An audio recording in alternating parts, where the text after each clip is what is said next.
new secrets worth billions of dollars. When a former tobacco scientist decides to reveal what he knows on national television, powerful people begin fighting to silence him. هاتوا اقفل كل الطرق بسرعة ماشي؟ اسمع الكلام ماشي. عجل سيدي عجل يا أخو. السلام عليكم يا شيخ. السلام عليكم. وعليكم السلام. تعال اتفضل لقدام.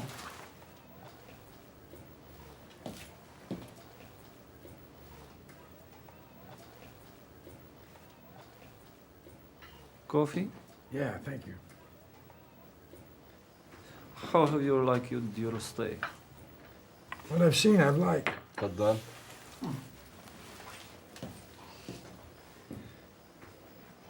Please to explain why I should agree to interview with pro-Zionist American media.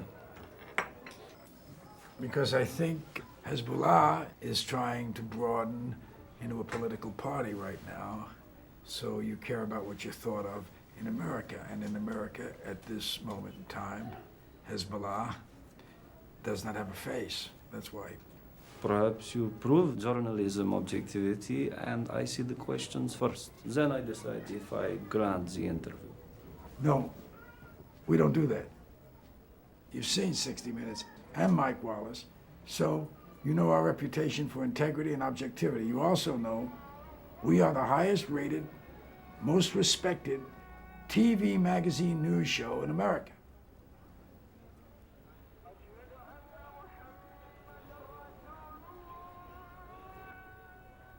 So, Mr. Wallace, should he get on a plane or not? Tell him I will see him day after tomorrow. That's good, that works. You know, I wanted to ask you something. I know it sounds odd, but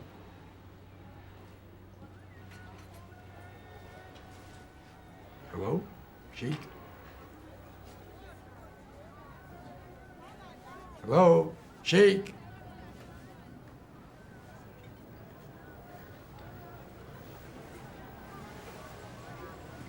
Norman! What? Take your blindfold off.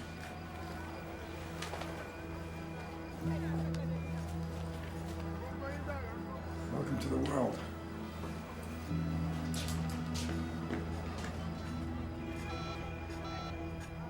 Fluctuating all over the place. Anywhere we shoot here, it's gonna be portable jennies and we'll run cable.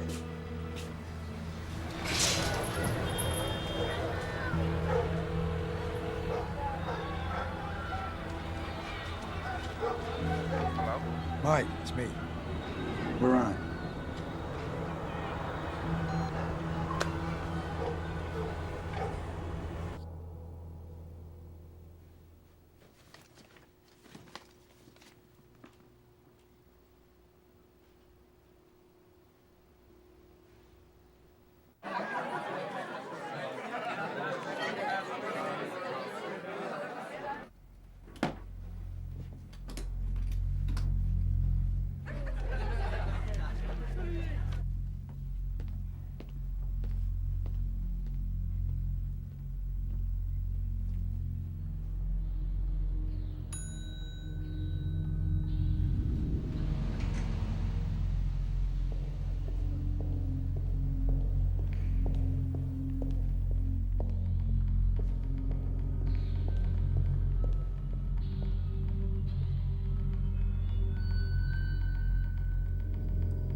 What's new? Miss Luffer gave me a star today Yeah? What for? for reading. That's great. A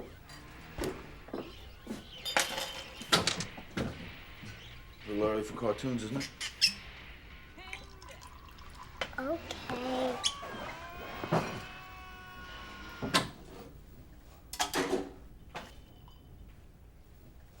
Deborah? Debbie?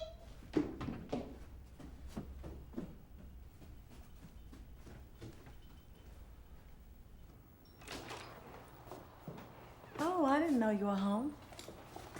It's early, isn't it? Oh, go take Debbie to ballet.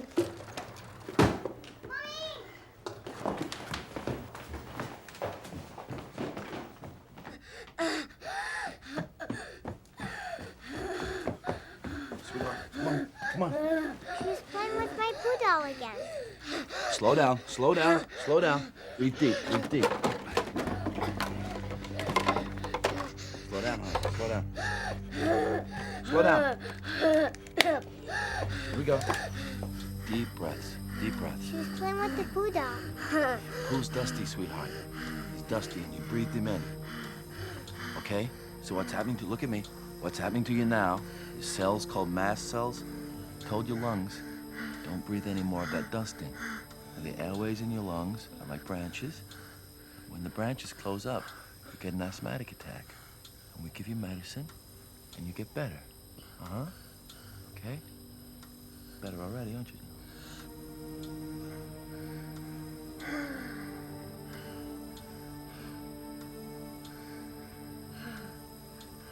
okay, baby?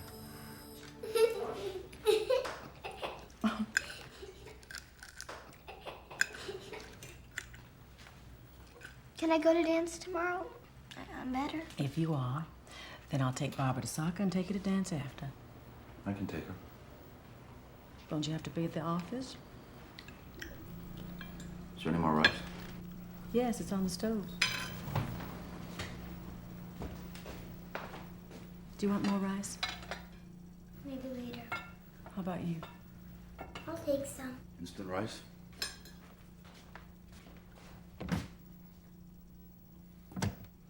Can I go over to Janine's house? I'm sorry, darling. Have you seen my coffee mug? Try the car.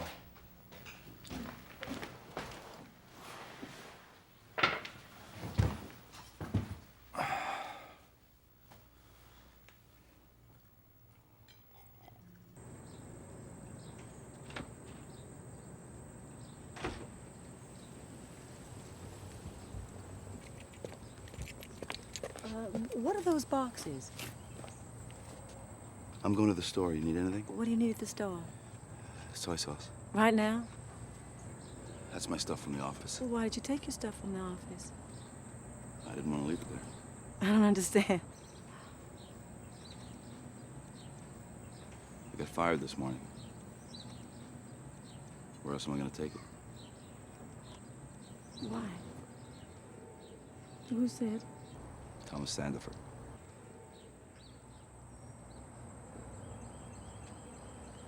What are we supposed to do? What about our medical coverage? What about our health? What about our car payments, the payments on this house?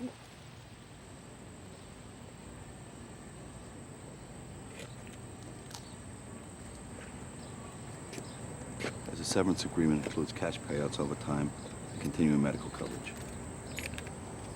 Sure you don't need anything? No, thank you.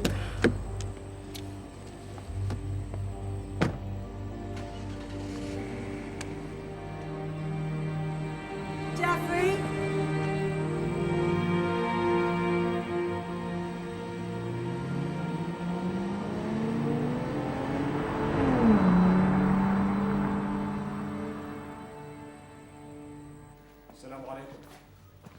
Assalamu alaikum. I'm very pleased to receive you as my guest, Mr. Wallace. Thank you for having us. I think I got a problem with the Jenny. We gotta go outside. Give me a hand on this one. Norman. هدي اللي بيحصل نورمان خليه عنده. He says you must not sit so close. What? I can't conduct an interview from back there. قول له اسمع الكلام، أنا المعلم هنا يرجع ورا. You must move back your chair. Well, you tell him that when I conduct an interview, I sit anywhere I damn please. ايه أنا المعلم هنا، مفيش حاجة. There is no interview. اسمع الكلام، قلت لك كده اسمع. You!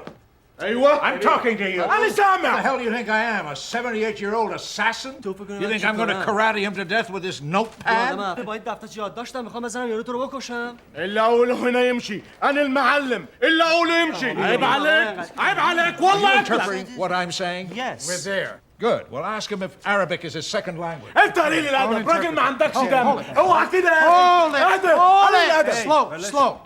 Shake. Do you mind if you would just turn your chair a little bit to face Mr. Wallace? حياك الله يا شيخ. Is حياك. that okay? Okay. يلا بقى نقعد ساعة يمشي بقى. Are you ready, or do you want to keep fucking around and warm up some more? No. I've got my heart started. Okay. All right, Todd. Give me the 3-button on mic, please. Good. Okay, we are rolling. Okay, Mike? Sheikh Fadlala, thank you so much for seeing us. Are you a terrorist? Mr. Wallace, I am a servant of God. A servant of God? Really? Americans believe that you, as an Islamic fundamentalist, that you are a leader who contributed to the bombing of the U.S. Embassy.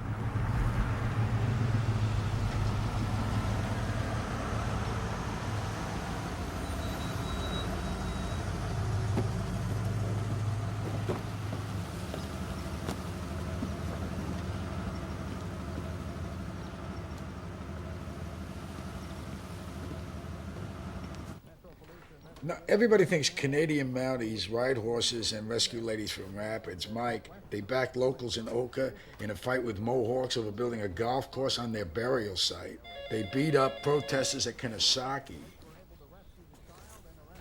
Did you hear that? Hello.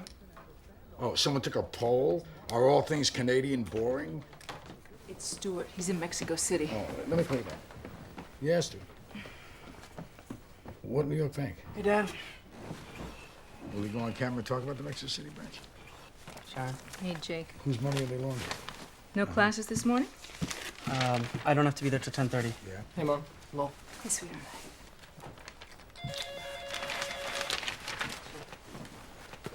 Hello? Will independent sources corroborate? Yeah.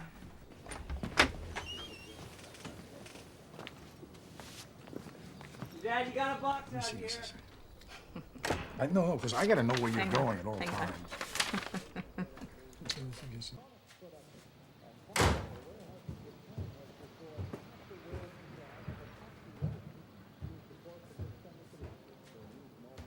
I can't. I've got to fly to Boston tomorrow.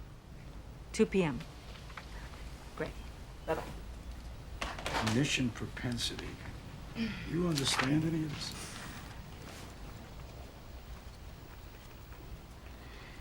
No. This looks like a table of temperatures.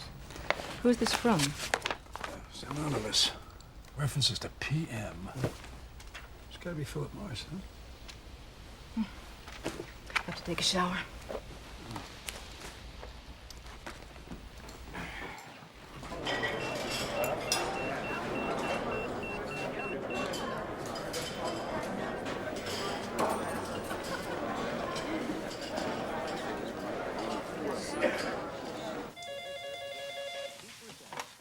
Yeah. Hi, this is Doug Oliver. Oh, hi, Doug. It's Lowell. I'm doing a story on fire safety of people burning up from falling asleep smoking. I receive a shitload of scientific papers from inside Philip Morris. Anonymous. You or anybody in FDA know someone who can translate this stuff in English for me? Yeah.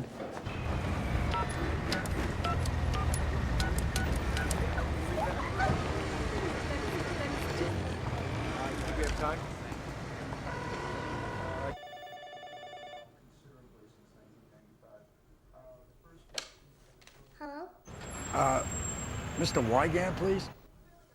Someone's calling for Daddy, Mom. Oh, all right. Thank you, Bob. Who's calling? My name is Lowell Bergman. Did you say Berman? No, Bergman. Bergman. I'm a producer with 60 Minutes. 60 minutes. Yeah. 60 Minutes, a television show? Yes. He doesn't want to talk to you.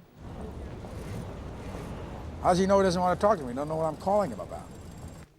He doesn't care to know.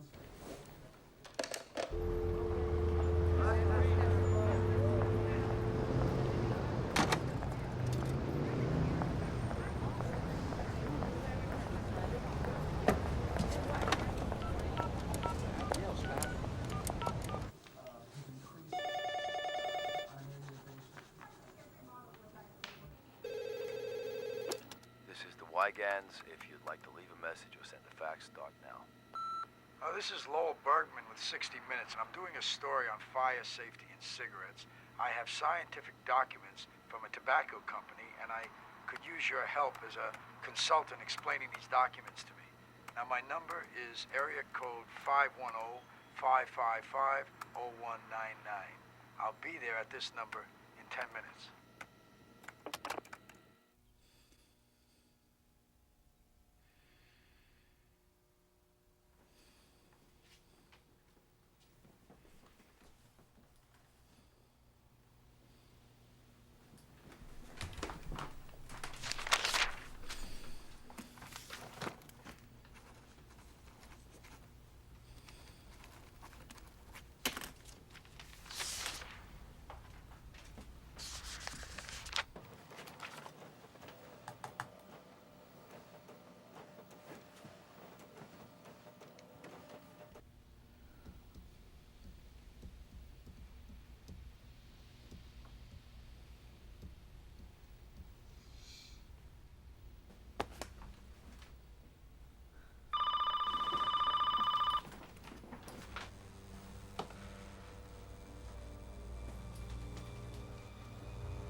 If you're curious to meet me, I'm going to be in the lobby of the Sealbach Hotel in Louisville, reading the New York Times tomorrow at 5 o'clock.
Have you always lived in Louisville? Mr. Bergman, what did you want me to consult about? Who's that? That's room service. They usually knock first. Come on in. Over here, please.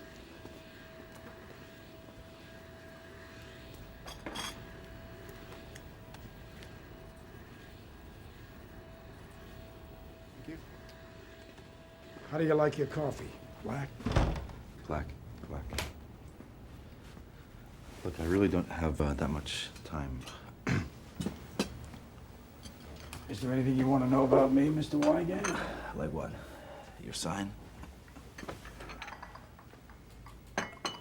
I know what I have to know. Just so I know you know. When I talk to people in confidence, it stays that way. How do the radical journalists from Ramparts magazine end up at CBS? I still do the tough stories. 60 Minutes reaches a lot of people. Let me see the documents.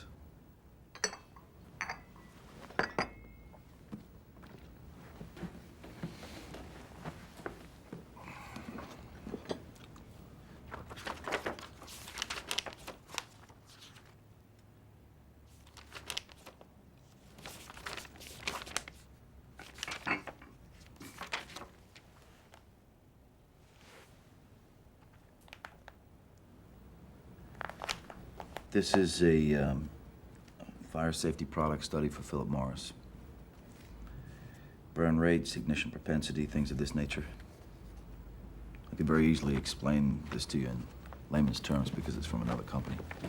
But that's as far as I go. As far as you go where? This issue is a drop in the bucket. I can talk to you about what's in here, but I can't talk to you about anything else.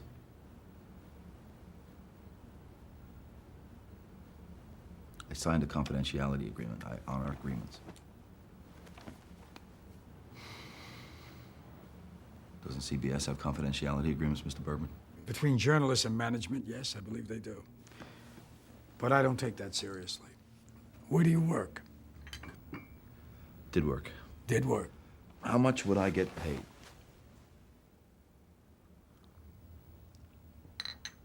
That you have to discuss with CBS Business Affairs. But for something like this, I would say anywhere between 10, 12,000.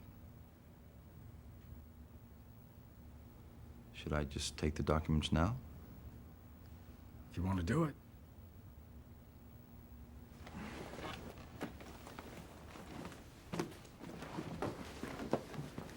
I've worked as a head of research and development for Brown & Williamson Tobacco Company.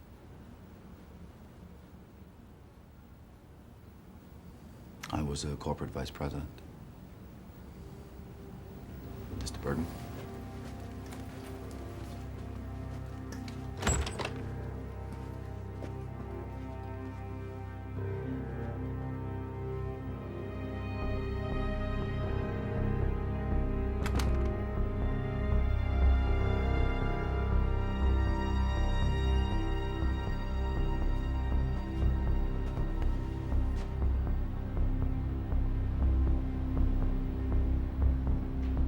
President Assad of Syria said that difficult obstacles remain, but that his country, quote, looks forward to a great long peace with Israel.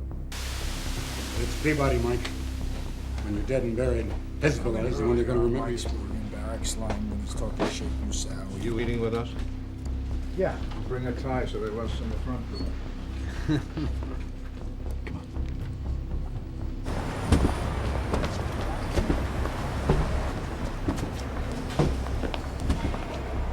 Debbie. Hello. Oh, Bill. Main Justice investigating a major New York bank laundering narco dollars out of their Mexico City branch. You want it for the evening news? What about you? You got a crew already? I'm going to do a follow-up. Okay. Catch you later.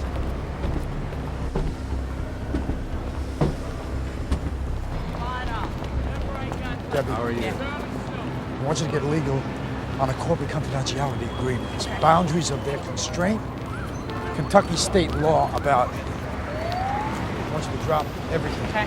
Let me change. You got the change? I'm here.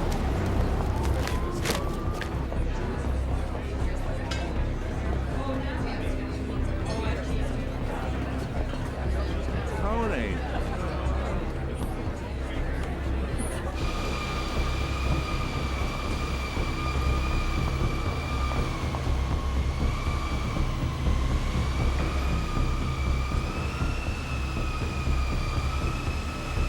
Mr. Wigand, you can go up now.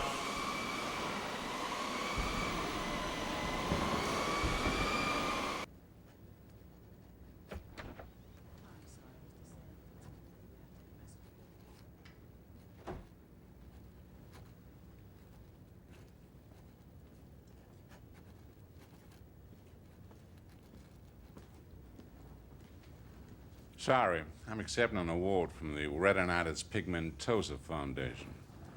It's going to kill the rest of my day. Yeah. So, you had a chance to play golf? Jeff's a premier golfer. What are you, 2 handicapped? 7. And he gets out there and he has 5 strokes on us. He has more concentration than anybody I've ever met. It's spooky how he can concentrate. I'd rather play than talk about it. What did you want to see me about? I don't like being back here. Jeffrey says exactly what's on his mind.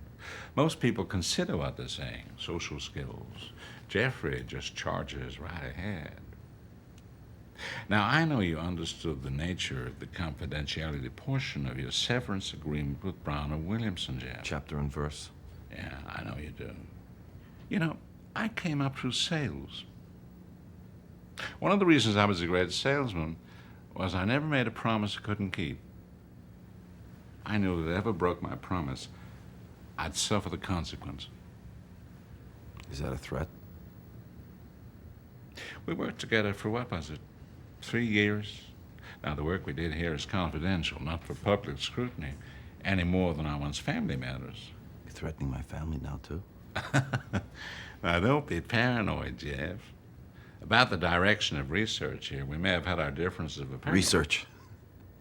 You declare as a badge of honor you don't even know what makes water boil. Well, that's why we hire scientists. Okay. I don't believe you can maintain corporate integrity without confidentiality agreements. I was paid well for my work. The health and welfare benefits are good. The severance package is fair.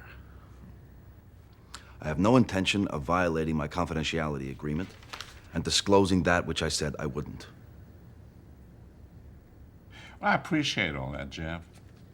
But upon reflection, we've decided to expand our zone of comfort with you. So we've drafted a supplement to your agreement. It broadly defines and expands in more detail what is confidential. Nobody will be able to say, well, hell's bells, Margaret. I didn't know that was a secret. We're very serious about protecting our interests. We'd like you to sign it.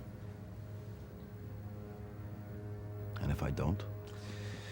If we arrive at the conclusion that you're acting in bad faith, we would terminate right now payouts under your severance package, you and your family's medical benefits, and initiate litigation against you, Mr. Wigand.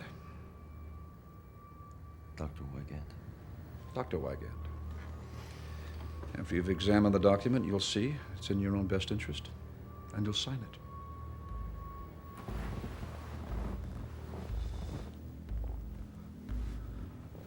So what you're saying is it isn't enough that you fired me for no good reason.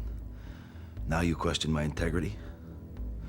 On top of the humiliation of being fired, you threaten me? You threaten my family? It never crossed my mind not to honor my agreement. I will tell you, Mr. Sandifer, and Brown and Williamson too, fuck me? Well, fuck you.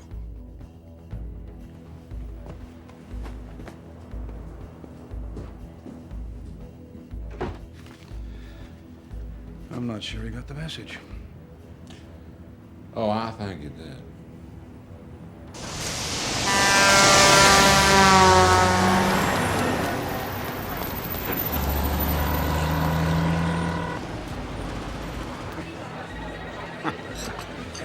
Yeah. You fucked me. Who's this? Protect your sources? You screwed me. You sold me out. What are you talking about? Where are you? Fuck you two.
You forgot the lunches.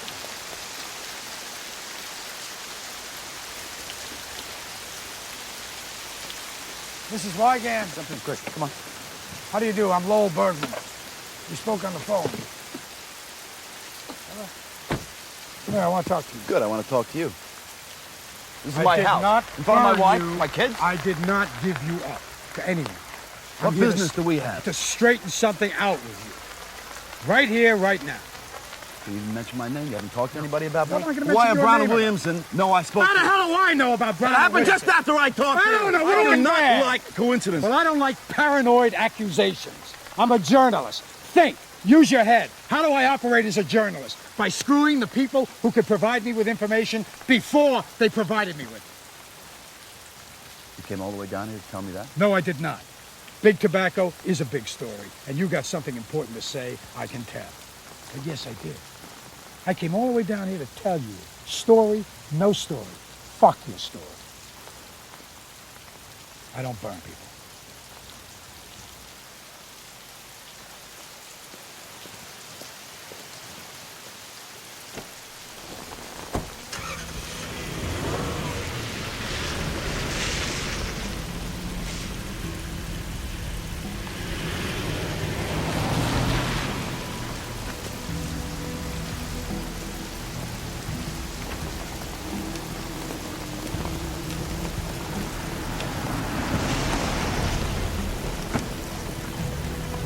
Drive with me while I take the girls to school.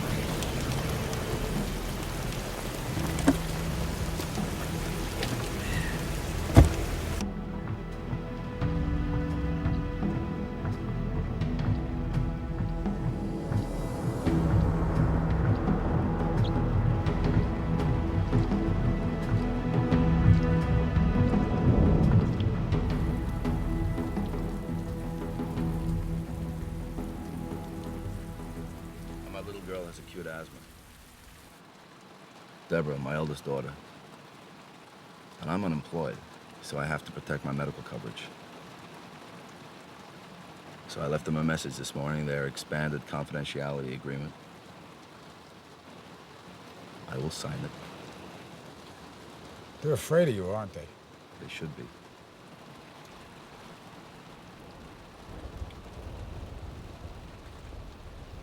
Well, talk to me outside the zone of your agreement. Like what? Like, where'd you work before Brown and Williamson? Johnson & Johnson, Union Carbide in Japan. I was the general manager and director of new products. I speak Japanese. And I was the director of corporate development at Pfizer. All health related. What else? Outside the zone. I don't know, you think the Knicks are gonna make it to the semifinals?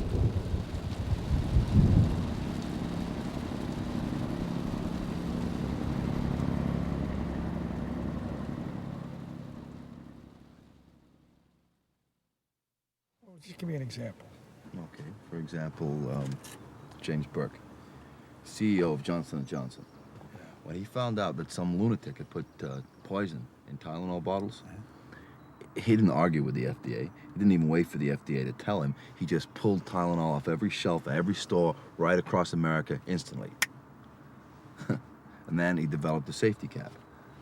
Because look, as a CEO, sure, he's got to be a great businessman, right? But he's also a man of science.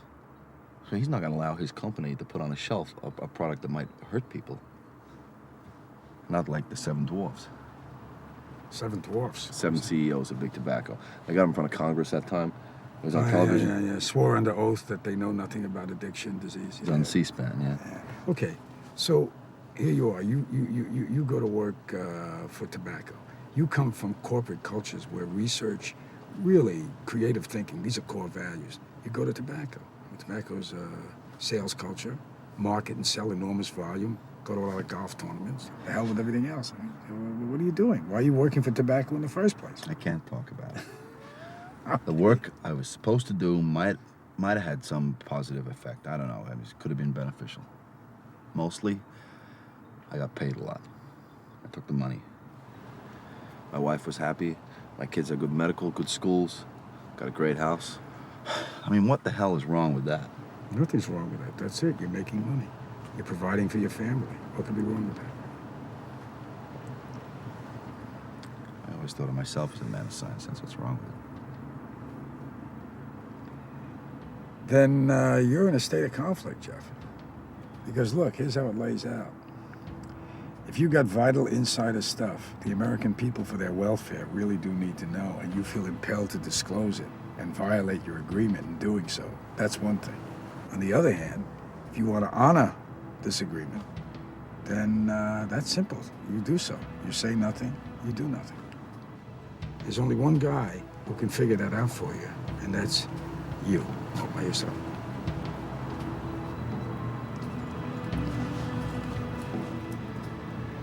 I gotta go pick up the girls. I only had half a day.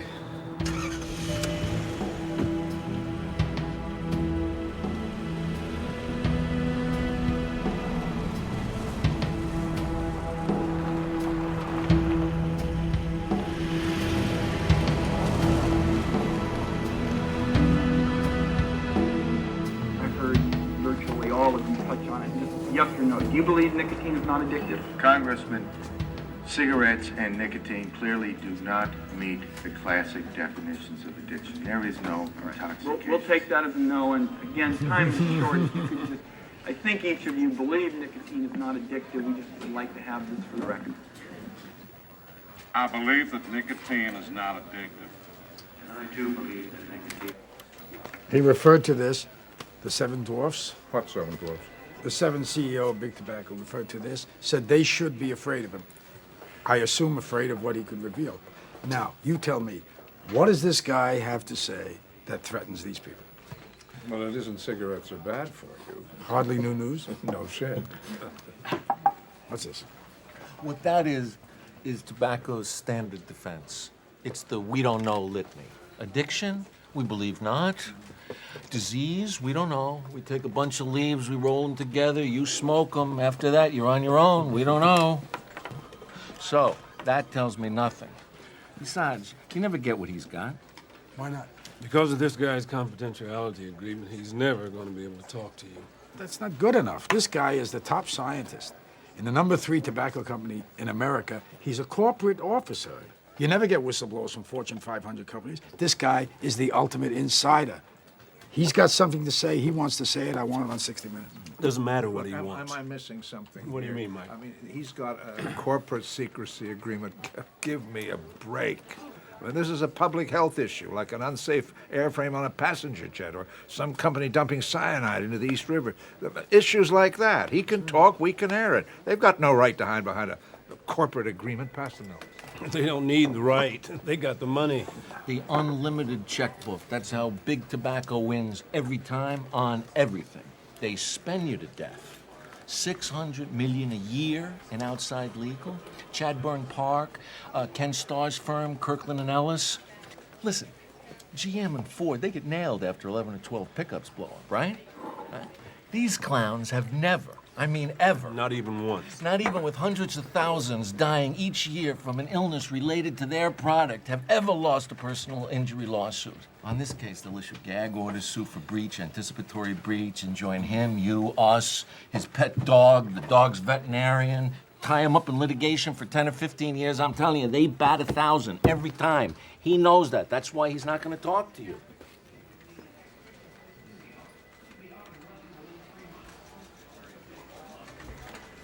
Okay, let's look through the looking glass the other way. What do you mean? We got a guy who wants to talk, but he's constrained. What if he were compelled to talk? Oh, torture. Great rating. What do you mean compelled? I mean, compelled by a Justice Department, state courts, to be a witness. That would cut through any confidentiality agreement, wouldn't it? Yeah. What does that do? What do you mean, what's it do? What I mean is, like, how does it cut through the confidentiality agreement? Because he has to reveal it in the court of law. It's on record. It's out. It's no secret anymore. So how can they restrain his speech or retaliate? It's out in the world. Well, if you could engineer it into the court record, you might have something. I mean, they would have a hell of a time trying to restrain his speech then, wouldn't they? Yeah, but what venue? And where does he get... I mean, does he have killer attorneys? I don't think he's got any attorneys. He's going to need attorneys who aren't afraid of risking years of litigation and millions of dollars of their own dough in legal costs. What do you say, Mike? What do you think? Even if he gets the defense team, will he go for it?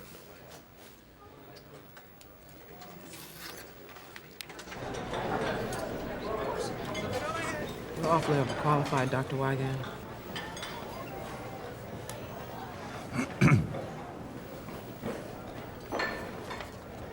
I'm trying to start a new career. I believe I could be a good teacher.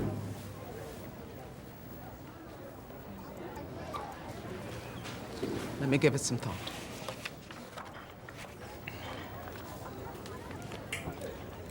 And not a lot of companies in the healthcare field hire ex-tobacco scientists.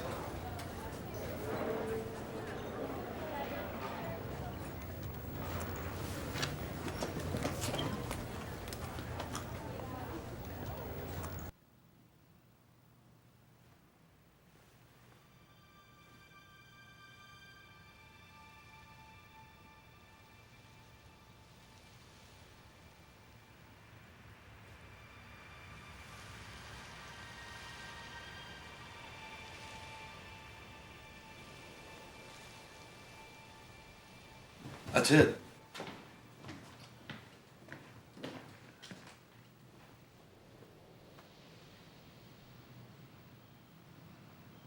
That's why our babies were born.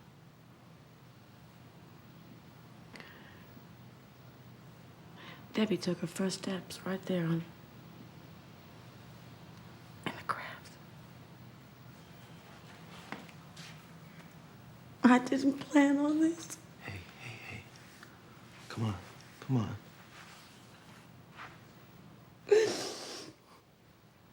We can make this work for us, okay? It's a smaller scale. Simpler, easier, more time. More time together. More time with the kids. More time for us, okay? It's just... You imagine me coming home from some job and feeling good at the end of the day? This is gonna be better. This is gonna be better.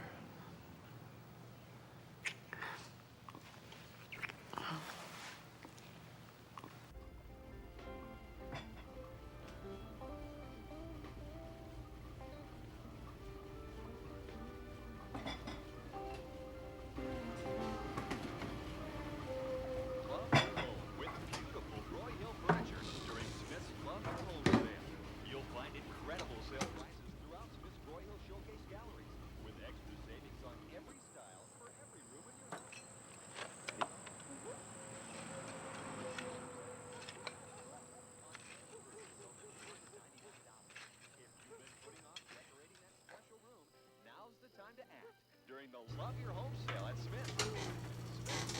That's who. Welcome back. Now.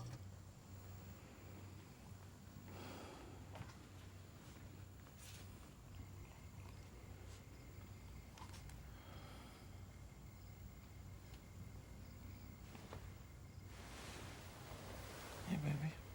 What's wrong? What's that outside, Daddy? Did you see somebody or did you hear them? I heard him Where? in the backyard.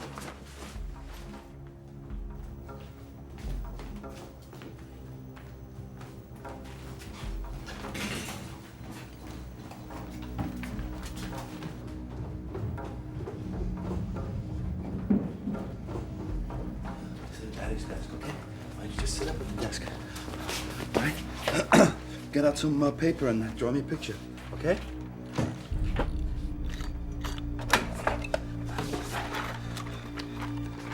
What are you gonna draw me, baby? An animal? Something like that?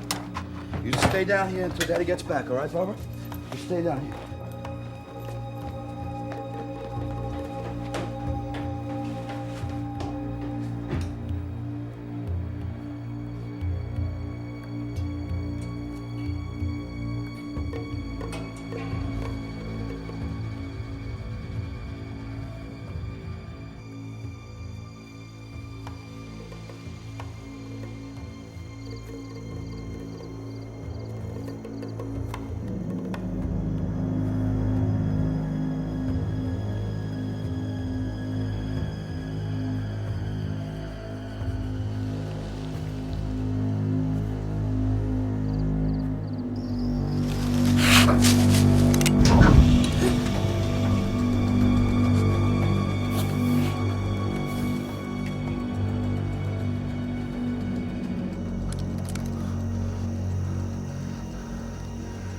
Almost got your damn head blown off.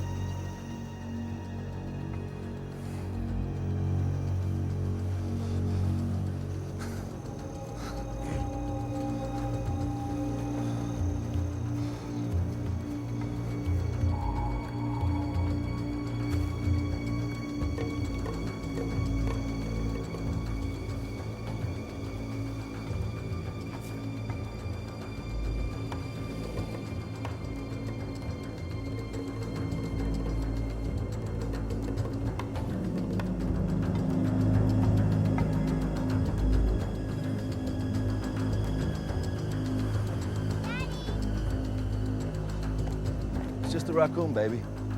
Nothing. They're nocturnal, you know what that means? That means that they only come out at nighttime.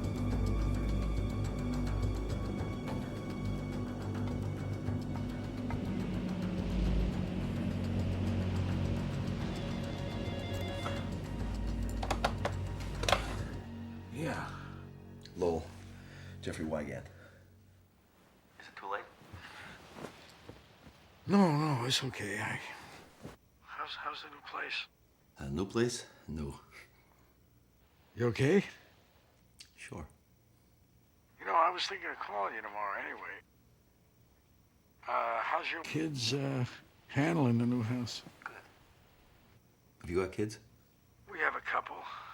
One's hers, one's mine. Everybody uses a different name. Modern marriage. How's Leanne?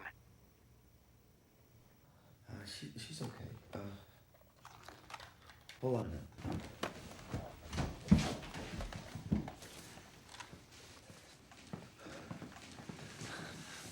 No.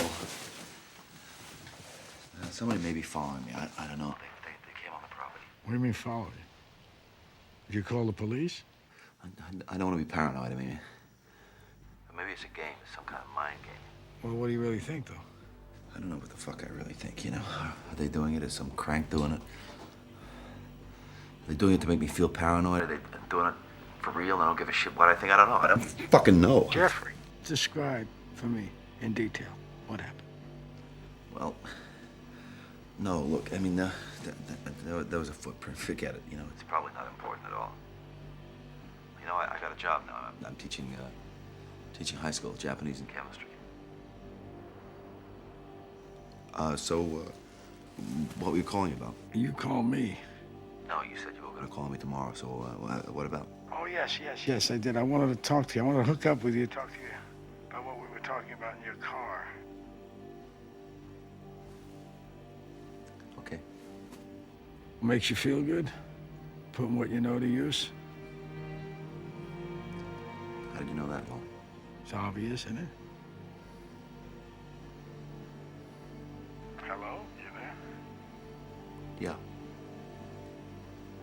Look, thanks for talking. I'm sorry I woke you up. It's okay.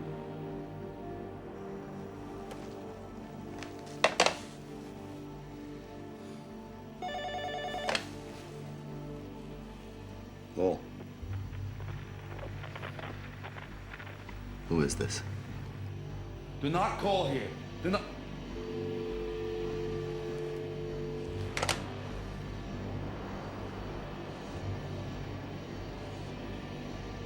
Soreja, shishamoto tempura teishoku 2つ。はい、かしこまりました。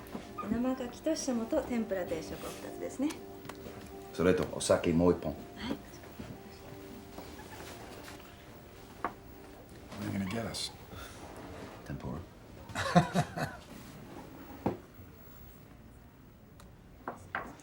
The internet said you did graduate work at Wisconsin, then went to UC La Jolla with Professor Herbert Marcus. Marcuse. Yeah, he was my mentor. He had a major influence on the new left of the late 60s, and on me personally. Next to your father?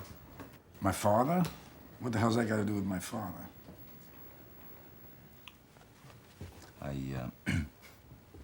Is that why you became a journalist?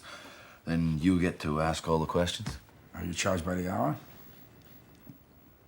My father was a mechanical engineer. Most ingenious man I ever knew. Well, my father left us when I was 5 years old. He was not the most ingenious man I ever knew. Let's get back to Brown and Williamson. If you decide to go on 60 Minutes, I got to know everything about why you were fired. Why? They're going to dig up stuff from your past. They're going to throw it at you. I got to know what they're going to throw. You understand? I drink. A couple occasions more than I should have. I was cited for shoplifting once, but it was a mistake. Pushed Leanne one time. We were both stressed out because of the pressure. She went to her mother's.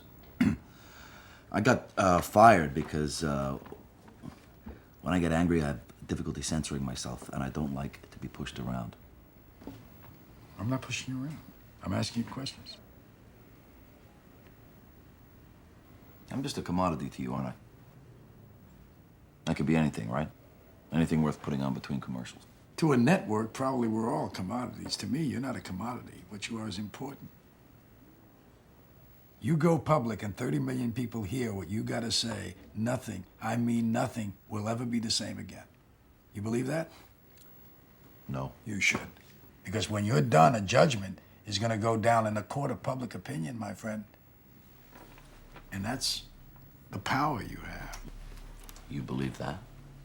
I believe that. Yes, I believe You believe that because you get information out to people, something happens? Yes. Maybe that's just what you've been telling yourself all these years to justify having a good job. Having status. And maybe for the audience, it's just voyeurism, something to do on a Sunday night. And maybe it won't change a fucking thing. And people like myself and my family are left hung out to dry, used up, broke, alone. Are you talking to me, or did somebody else just walk in here? I never don't any think you of really that. understand No, exactly- don't evade a choice you gotta make by questioning my reputation or 60 Minutes with this cheap skepticism. I have to put my family's welfare on the line here, my friend. And what are you putting up? You're putting up words. Words. While you've been dicking around some fucking company golf tournaments, I've been out in the world giving my word and backing it up with action.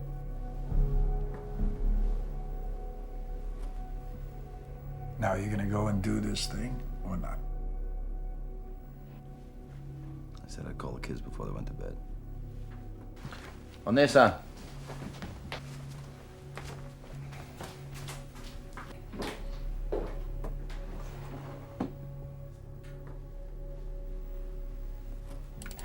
Stringer was supposed to be shooting B-roll on street cops in New Orleans. What's with all the horses? Camera guy's got a thing about mounted police. Don't any of these guys ride in cars? They walk? How long did he stay? What was he saying? Yeah, hello.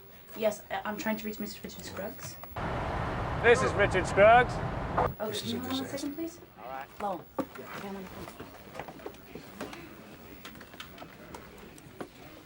Hello, I'm Lowell Bergman. Hold on. Mobile approach. This is Lear, November 643, over. Request a flight level of 220 on a heading of 284 degrees, over. Mr. Bergman? Yes, I'm right here. Could you call me back on a hard line? All right. Area code 212-555-0199. I'll call you then.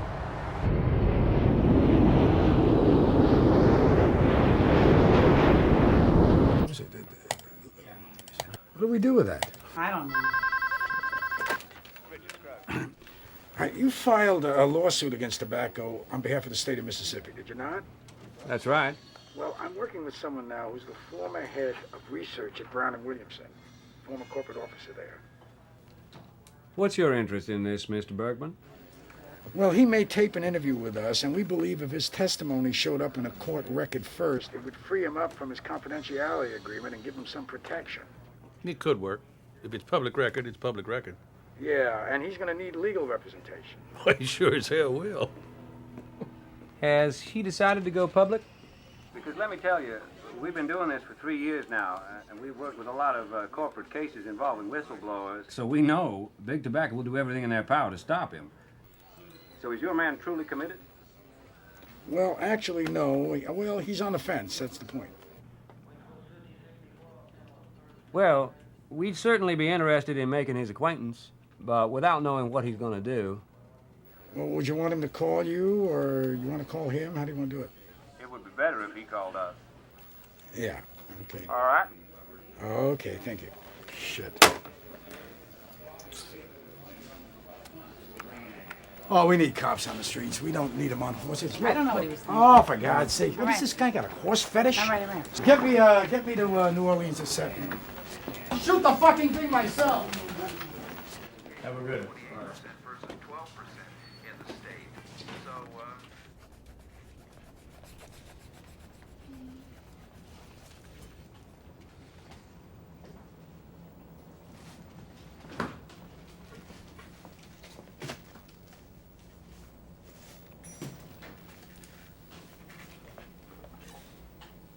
What are you cooking? I'm cooking pasta primavera. Oh, I love that stuff. I'm going to have to go downstairs.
Dispatch received a call of shots fired in the area, and uniforms arrived on the scene and found this white male subject shot to death. It was gang-related? There's no indication as far as a tag or an advertisement. Yeah. They're terrorizing us. Death threats, my family, my kids. Whoa, what are you talking about? Someone put a bullet in my mailbox. Jeff, call the FBI. Right away. They do this with impunity. Jeff. They get to go home at night. What does it cost these people to do this to us? Nothing. My girls are crying. So fuck them. I want a tape. I'm done. I heard you. I got to arrange for a legal defense first. I got to get you to testify in court. Get it on public record. Then hold it off the air until you got that. But I want to go to New York, and I want to go on the record. Right now. Good. But Jeff. I'll call them, Lowell.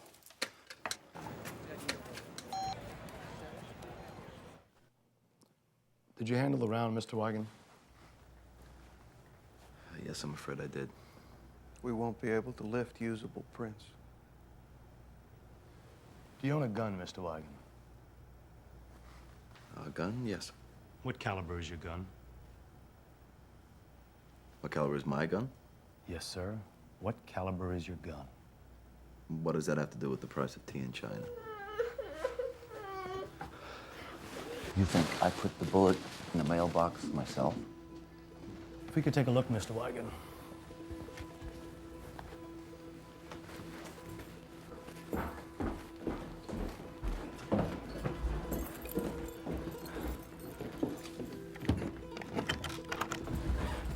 Why do you keep this gun? I don't think it's unconstitutional yet to own a gun. I'm a target shooter. That bullet was for a .38 caliber. Do you own a .38? Yes, I do. A .38 Target Master, my gun safe downstairs, a .45 Gold Cup, a .22 Target pistol. So what? Do you have a history of emotional problems, Mr. Wigand? Yes. Yes, I do. Yes. I get extremely emotional when assholes put bullets in my mailbox. I didn't tell you that so you could just pick it up and take it away. Jeffrey! What's going on? I told him you had an email death threat that said if you didn't shut the F up, they were going to kill you. You can't take that. It's personal property. I'm telling you, your agents in that office are acting improperly. Now, who are they trying to protect? Let me tell you something, Lo. Look. You're talking about 2 agents in a regional office in Louisville. I got the goddamn Unabomber threatening to blow up LAX. I gotta move 45 agents from all over the country into LA. All right? When I get a chance, I'll give it a look. You better take a good look because I'm getting two things, pissed off and curious. Now, any of these guys been offered jobs in corporate security after they retire? Either one of those guys got ex-agent pals already in those jobs. Like, for instance, their ex-supervisor, who's already at Brown and Williamson as we fucking speak. I'll give it a look. You're getting my drift. I'll give it a look. So is everything okay? How are the rooms? Comfortable? Yes, very. Do you know, I enjoy your work so much. When you're talking to somebody, I always feel like I'm right there. Well, thank you for saying that. You think we could talk about the taping, tomorrow's taping, just so we can get it out of the way and in order? Yeah, well, questions will go toward what work you did there, why you were fired, and others taping? will deal. What are you taping? I'm doing an interview. An interview?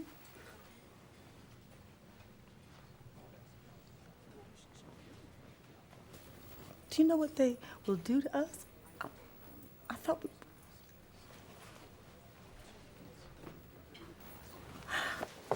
Sorry. Leanne, this is a preliminary.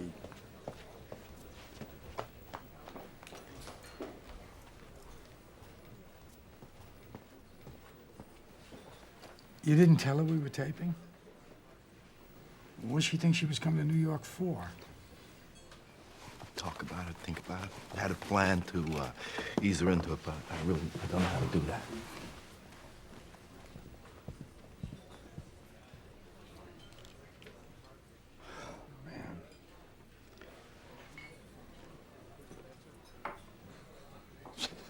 Who are these people? Ordinary people under extraordinary pressure, Mike. the hell do you expect? Grace and consistency?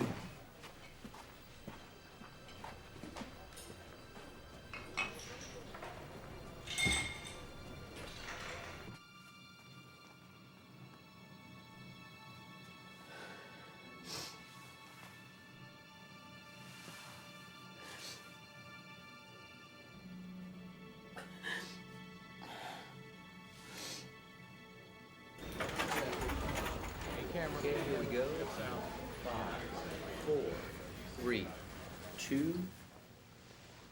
You heard Mr. Sandifer say, before Congress, that he believed nicotine was not addictive. I believe Mr. Sandifer perjured himself because I watched those testimonies very carefully. No, all of us did.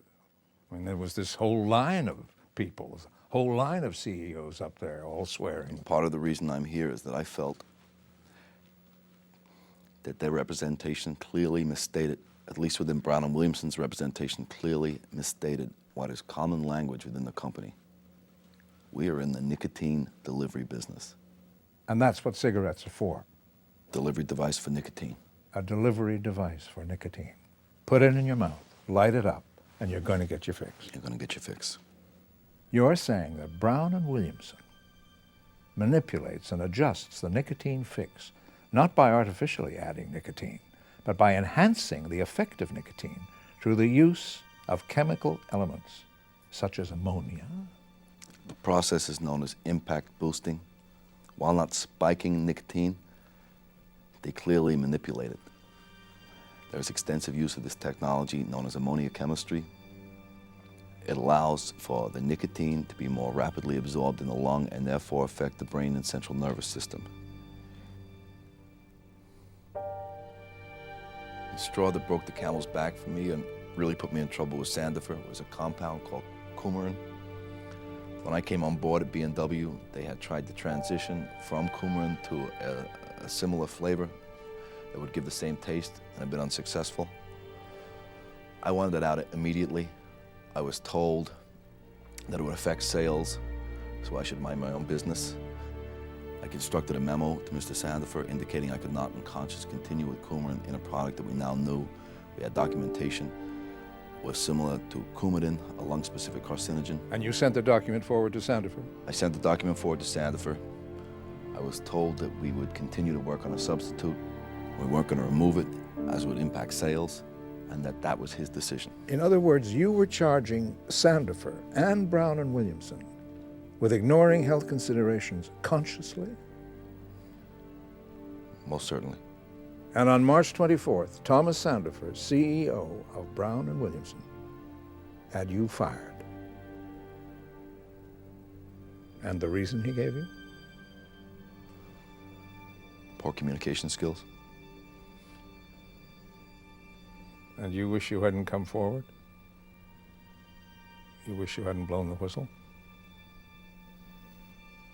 Yeah, there are times I wish I hadn't done it. There are times I feel compelled to do it. If you'd asked me, would I do it again? Do I think it's worth it?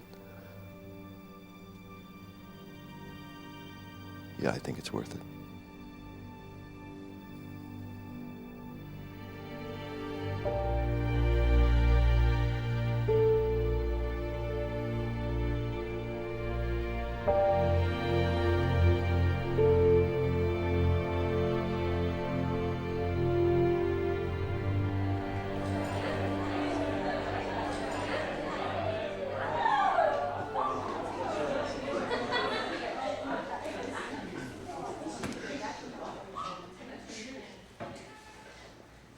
Hi. My name is Jeff Wigand. You can call me Mr. Wigand. You can call me Dr. Wigand. I have a PhD in biochemistry and endocrinology. You can call me Jeff. Anything else you want to call me, you'll have to do so in private. Okay. I find chemistry to be magical. I find it an adventure, an exploration into the building blocks of our physical universe. So how many of you have taken chemistry before? okay? I've never taught it before, so we're gonna be fine. Our first experiment is gonna be measuring the molecular weight of butane. He's on line 3. Hello? Mr. Scruggs, Jeff Wigand. Lowell Bergman said I should give you a call. My co-counsel, Ron Motley, and I have filed a lawsuit against the tobacco industry on behalf of the state of Mississippi to get the state reimbursed Medicaid costs for treating people with smoking-related illness. If you'd be interested in talking to us, we'd certainly like to talk to you. When should we do this?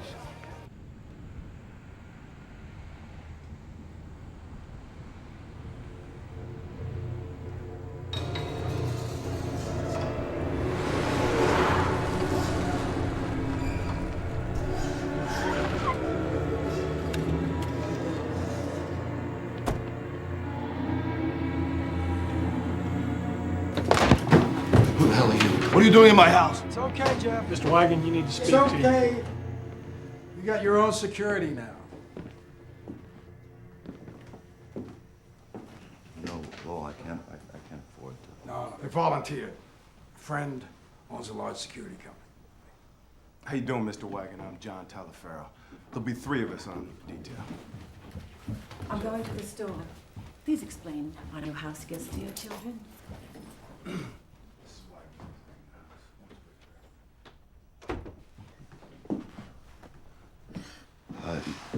I called Richard Scruggs in Mississippi.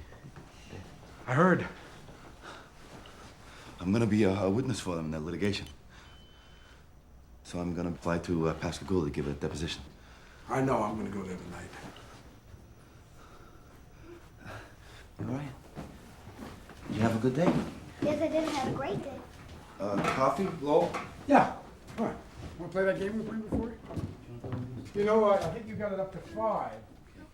I was ahead of you. And then you just...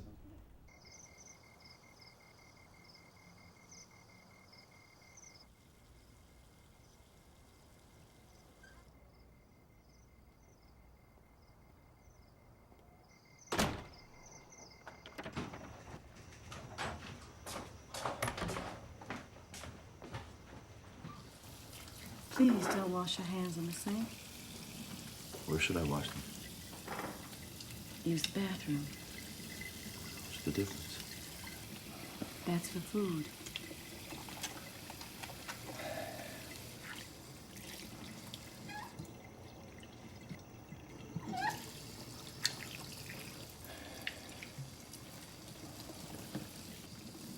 Leave it on. Just leave it on, okay?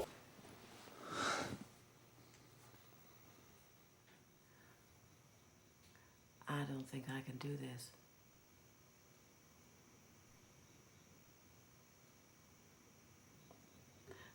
I want to stand by my husband. I really do, Jeffrey, but I don't think I can do this anymore. I'm so sorry.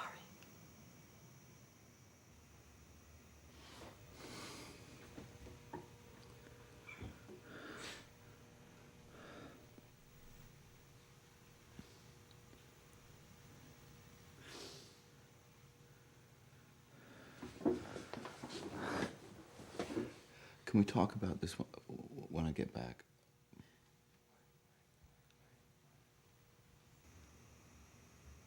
Yes, Jeffrey.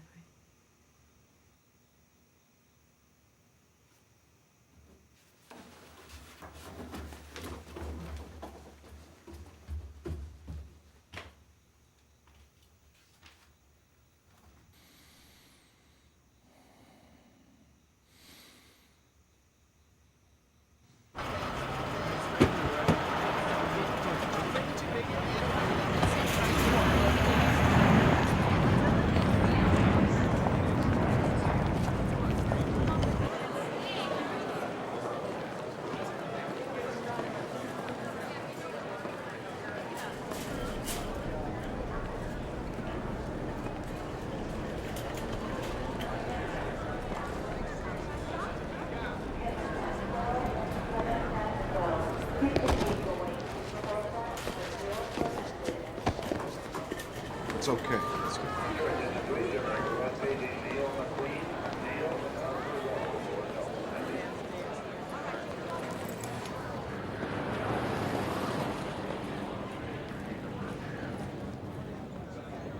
Jeff.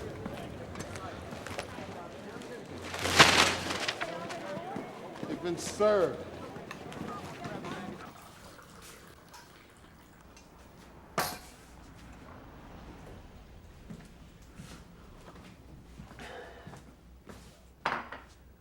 Now, what this one is a temporary restraining order, a gag order, issued by a Kentucky court. Jeff Wigand, Michael Moore. Good to meet you, Dr. Wigand.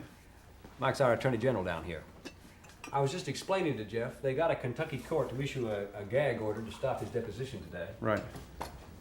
Now, they tried to get the Mississippi court to honor it, but the judge threw it out. However, for you, there is a more perilous effect to the gag order. Dr. Wigand, you do understand what can happen, don't you? I'm not free to testify it here. That's right. If you violate the Kentucky order, when you step foot back in Kentucky, they can find you in contempt and they can incarcerate you. And you ought to know that. Jail. Possibly, yes. That is one of the possible consequences of your testifying here today. That's right.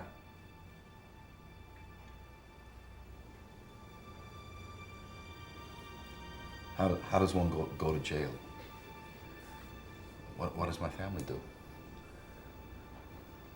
Go on welfare? If my wife has to work, who's gonna look after the kids? Put food on the table. I mean, my children need me. If I'm not teaching, there's no medical. No medical, even on copay, that's like tuition. Dr. Wigand, listen, you may not be able to do this thing. As I understand from Dick, you're our key witness, and I hope you don't withdraw. I guess we'd all understand it if you did. Guys, I gotta go. I'm gonna be late for court. I'll see y'all a little later. Dr. Wigand, good luck. See you.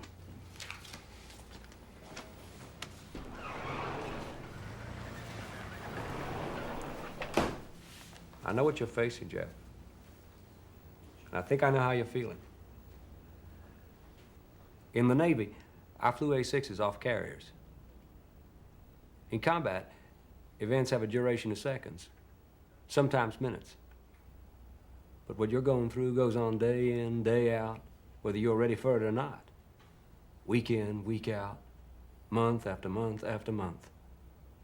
Whether you're up or whether you're down. You're assaulted psychologically. You're assaulted financially, which is its own special kind of violence because it's directed at your kids. What school can you afford? How will that affect their lives? You're asking yourself, will that limit what they may become? You feel your whole family's future is compromised, held hostage. I do know how it is.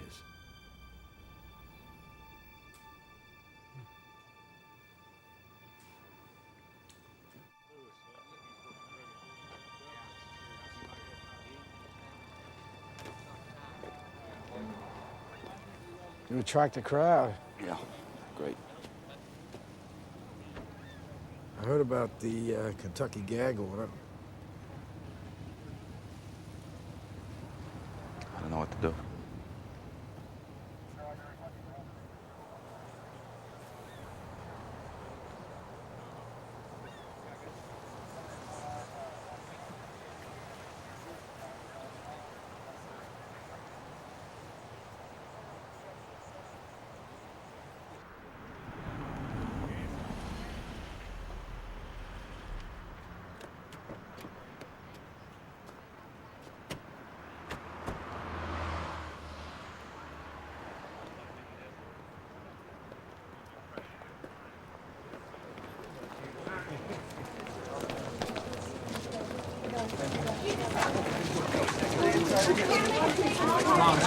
Can you give us my guys, your clients?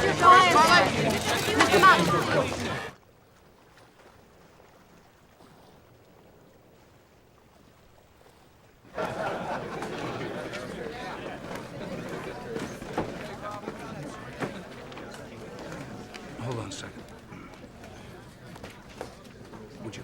ask Mr. Motley if he expects his witness to appear or not. You know, you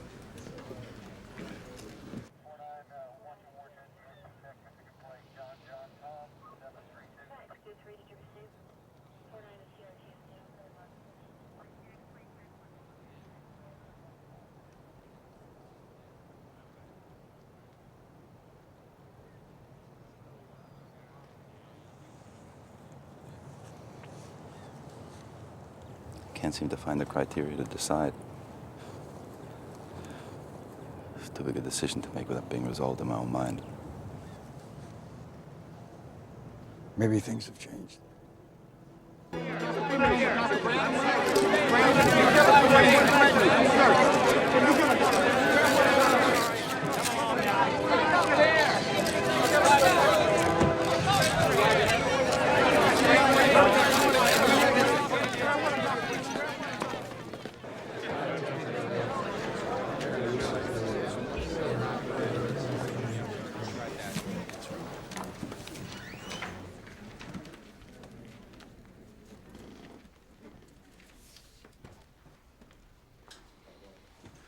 Okay, Jeff, I'm going to sit you down at that table over there.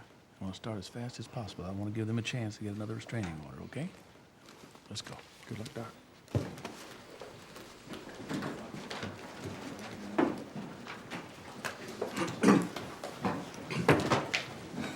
Please stand. Raise your right hand. Do you swear to tell the truth, the whole truth, and nothing but the truth, so help you God? I do. You may be seated. You understand, Dr. Wigand, you are under oath. This is a sworn deposition. There's no judge. It's not a trial. Will you state your name for the record? Jeffrey S. Wigand, R-E-Y-W-I-G-A-N-D. You got any idea what's going on in there? No, I have no clue. That is correct. In other words, it acts as a drug. I object to the form of question. It acts as a drug on the body? Object to the form. It acts as a drug. Object! Will you then echo in here? Your objection's been recorded. She typed it into her little machine over there. It's on the record. So now, I'll proceed with my deposition of my witness. Does it act as a Dr. drug? Wigand, I am instructing you not to answer that question. In accordance to the terms of the contractual obligations undertaken by you, not to disclose any information about your work at the Brown and Williamson Tobacco Company, and in accordance with the force and effect of the temporary restraining order that has been entered against you by the court in the state of Kentucky. That means you don't talk. Mr. Motley, we have rights here. Oh, you got rights. And lefts. Ups and downs and middles. So what? You don't get to instruct anything around here. This is not North Carolina, not South Carolina, nor Kentucky. This is the sovereign state of Mississippi's proceeding. Wipe that smirk off your face! Dr. Wigand's deposition will be part of this record. And I'm going to take my witness's testimony whether the hell you like it or not.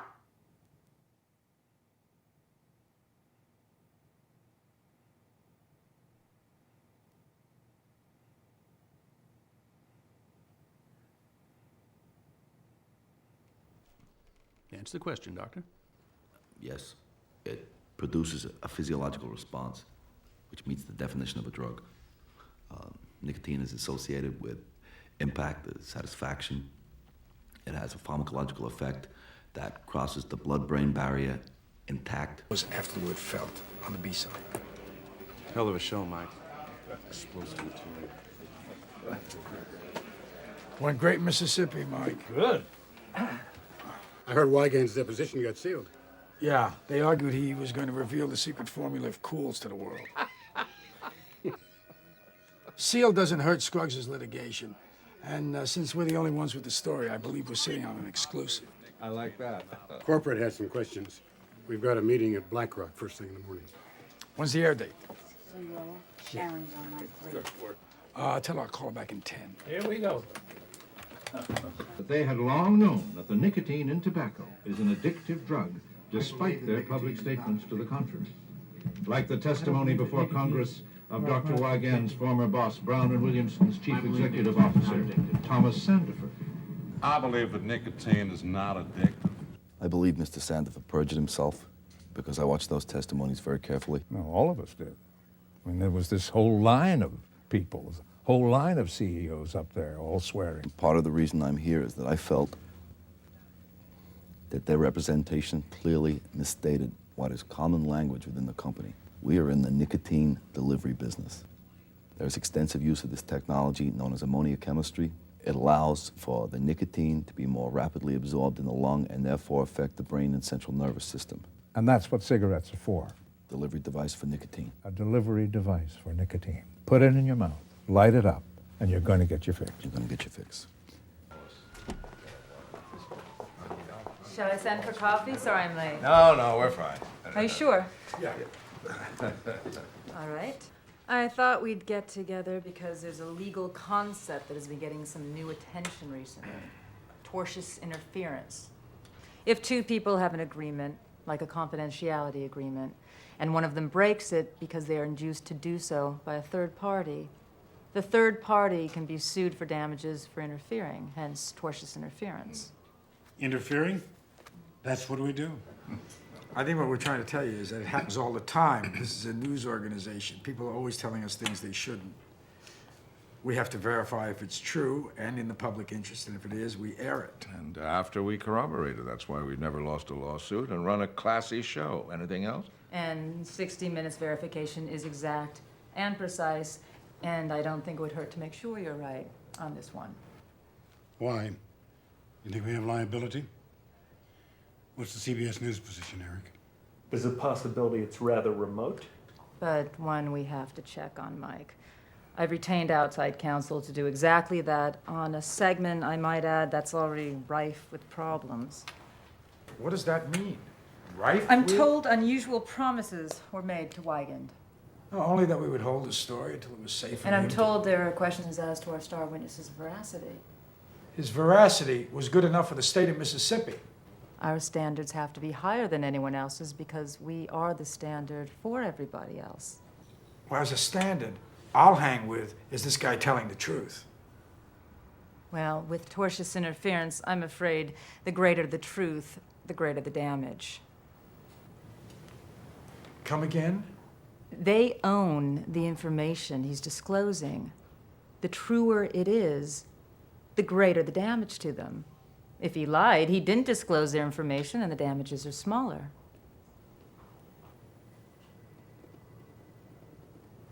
Is this Alice in Wonderland? You said on this one. What about this one? If this holds up, and it very well may not, Mike, but if it did, and we aired this segment, and CBS was sued by Brown and Williamson, I think we could be at grave risk. How grave? Well, at the end of the day, because of your segment, the Brown and Williamson Tobacco Company could own CBS. You know, I'm sorry, but I'm due upstairs. Is CBS corporate telling CBS News, do not go to air with this story? You're getting ahead of yourself. We're all in this together. We're all CBS. We'll find out soon. Thank you, gentlemen.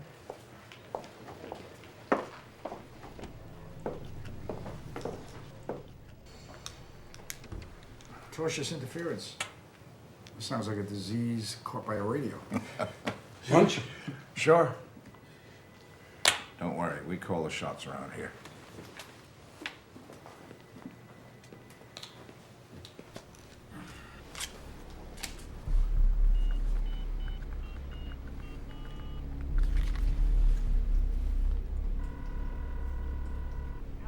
Debbie, it's me. I want you to check some filings and give me John Wilson's number at Baxter.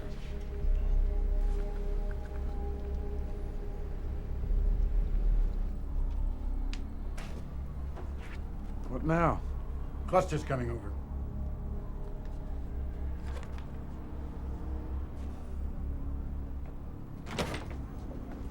Hello, Lowell. Mike. Don. There has been so much soul searching about this Wigand.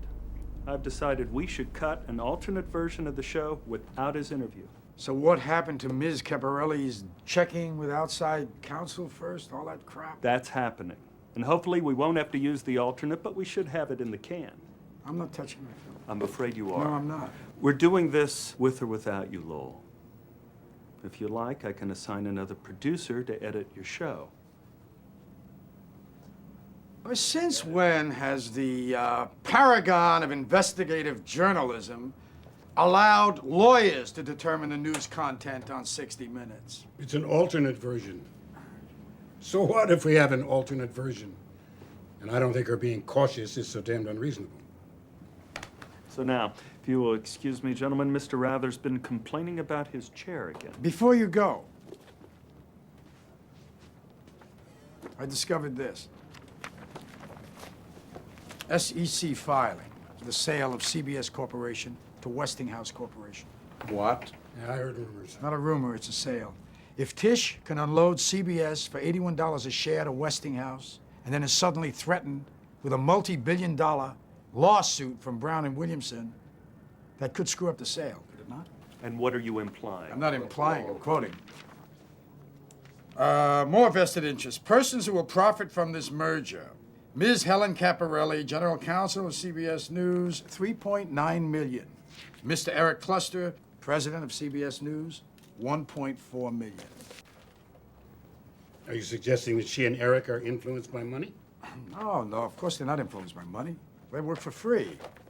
And you are a volunteer executive producer. CBS does not do that. And you're questioning our journalistic integrity. No, I'm questioning your hearing. You hear reasonable and tortious interference. I hear potential Brown and Williamson lawsuit jeopardizing the sale of CBS to Westinghouse. I hear shut the segment down, cut Wigand loose, obey orders, and fuck off. That's what I hear. You're exaggerating. I am? You pay me to go get guys like Wigand, to draw him out, to get him to trust us, to get him to go on television. I do. I deliver him. He sits, he talks. He violates his own fucking confidentiality agreement. And he's only the key witness in the biggest public health reform issue, maybe the biggest, most expensive corporate malfeasance case in U.S. history. And Jeffrey Wigand, who's out on a limb, does he go on television and tell the truth? Yes. Is it newsworthy? Yes. Are we gonna air it? Of course not. Why? Because he's not telling the truth? No, because he is telling the truth. That's why we're not gonna air it. And the more truth he tells, the worse it gets. You are a fanatic, an anarchist, you know that? If we can't have a whole show, then I want half a show rather than no show. But oh no, not you. You won't be satisfied unless you're putting the company at risk. What are you? Are you a businessman or are you a newsman? Because that happens to be what Mike and I and some other people around here do for a living. Lowell. Put the corporation at risk? Give me a fucking break. Lowell. These people are putting our whole reason for doing what we do on the line. Lowell. What? I'm with Dawn on this.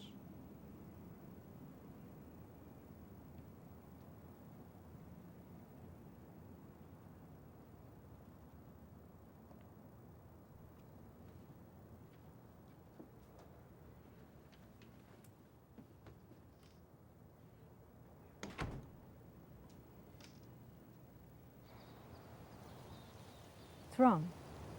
They're killing the Wigand interview. What? They're pretending it's process. It's bullshit. This poor guy. What are you and Mike gonna do? Now, I see the girls a couple of days a week. Where are you staying now? Our favorite hotel, honey. I checked into room 930. Odd choice, huh? I don't know how to say this, Jeff, except to just say it right out. So I'll say it. They do not want to air it. What? B&W may have threatened litigation. CBS is on the block. But you, I mean, I know how you... No. Know what? I do not think that you know for me what it is to walk in my shoes. my kids to have seen it. For them to know why I put them through what I did. The public airing of that, the testament to why I did what I did, you're telling me it's not going to see the light of day. Jeff.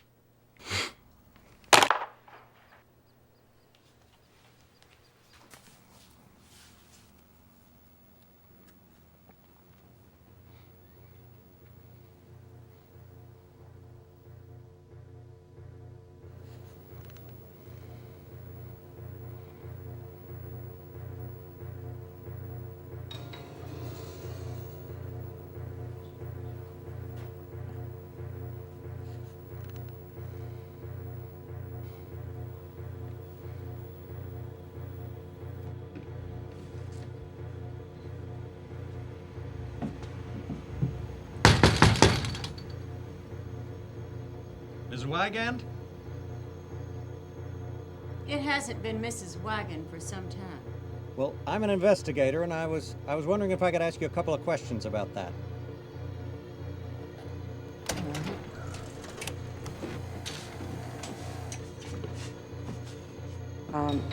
It's 7 months after we were married, we found out that I had multiple sclerosis. And you had a daughter, Diane, with Well, you. Tommy Is that correct? Sandifer told me himself Yes. he's not going to allow Brown and Williamson to be demonized to the So would it be American fair to public. say that his divorcing So you I left told you Peter in a Jennings, precarious and I situation? hold on. You had multiple sclerosis, you had a small child to raise.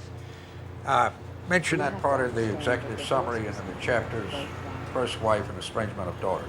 I don't know So why. I was telling Pete, I said, You you've been have to taking evidence. understand that divorce was something that we both It's a wanted. total bullshit artist. I He's a don't know shoplifter. why. He's a convicted shoplifter.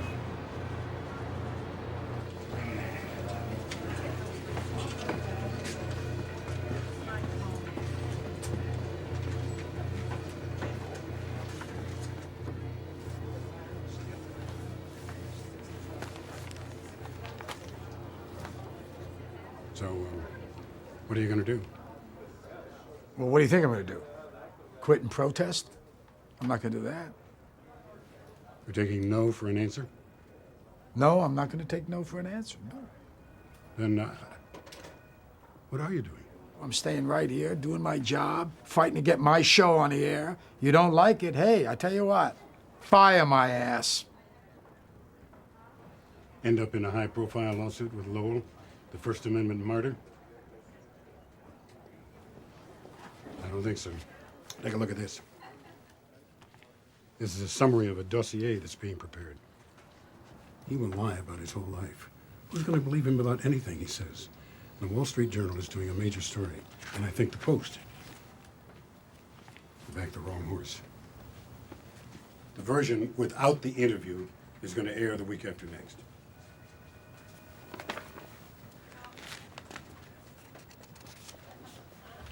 What was that about? Give me Wigand.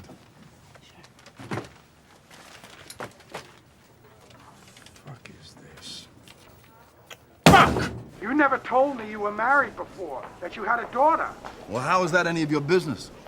That is not something that you people need to know. Oh, you know what we do or do not need to know. Since when have you become a media expert? What do you want to do, Lo? Look at my ass, too? Oh, my God. Not even on this anymore. What do you care? Jeff, wake the fuck up. Everybody is on the line here. If they catch you in a lie, they can paint everything with that brush. Do you understand? Everything you say. I told the truth. Everything you say. And I can't defend you, man, with one hand tied behind my back because you keep from me what they can discover. And they will discover everything. Believe me. I was young. I was young. Confused. We didn't handle it the right way. She sued you for back payments of child support? She did not sue me. We had a dispute over money. I settled it. She dropped the complaint. Any other questions? Yes. Did you lie about being on the American judo team in the Olympics? What? Some public relations guy got hold of a tape of an interview where you're saying you were on the American judo team in the Olympics. What kind of shit is this? I was not on the team. I sparred with the Olympic team. Okay. All right. ABC Telemarketing Company? ABC? ABC Telemarketing Company. The can opener. A $39.95 can opener. I canceled payment. It was junk. You ever bounce a check, Lowell? You ever look at another woman's tits? You ever cheat a little on your taxes? Whose life, if you look at it under a microscope, doesn't have any flaws? Well, that's the whole point, Jeffrey. That's the whole point. Anyone's, everyone's. They are gonna look under every rock, dig up every flaw, every mistake you've ever made. They are going to distort and exaggerate everything you've ever done, man. Don't you understand? What does this have to do with my testimony? That's not What the does point. it have to do with my testimony? I told the truth. It's not about telling True and prove That's not the fucking point, whether you told the truth or not. Hello? I told the truth. I told the truth. I gotta teach class. I gotta go. I gotta teach class. And I gotta refute every fucking accusation made in this report before the Wall Street Journal runs. I am trying to protect you, man. Well, I hope you improve your batting average.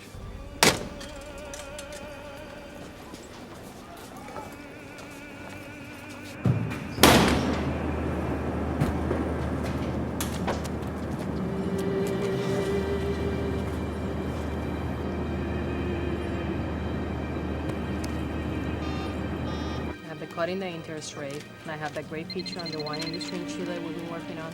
What about the Hello? It's Lowell.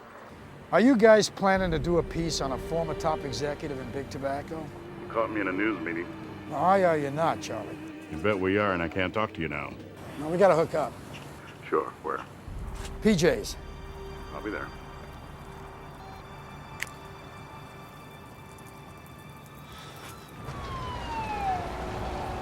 Yeah, I got it. 500 pages of it.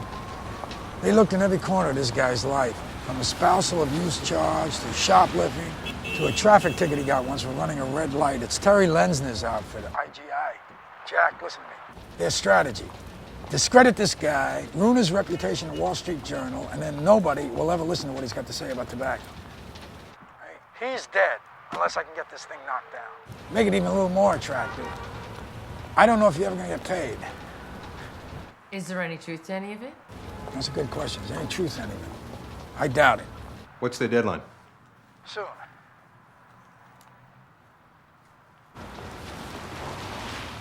Fax me the summary. That's great, Jack.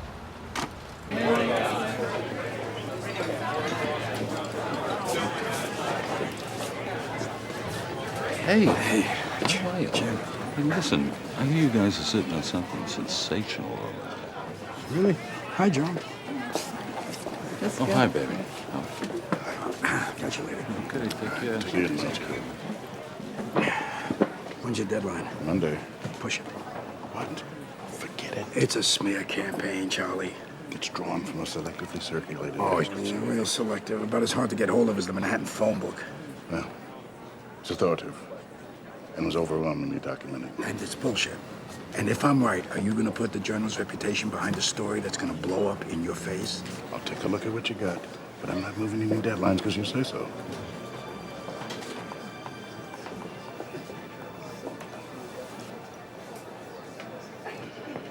Are you all right? Yeah.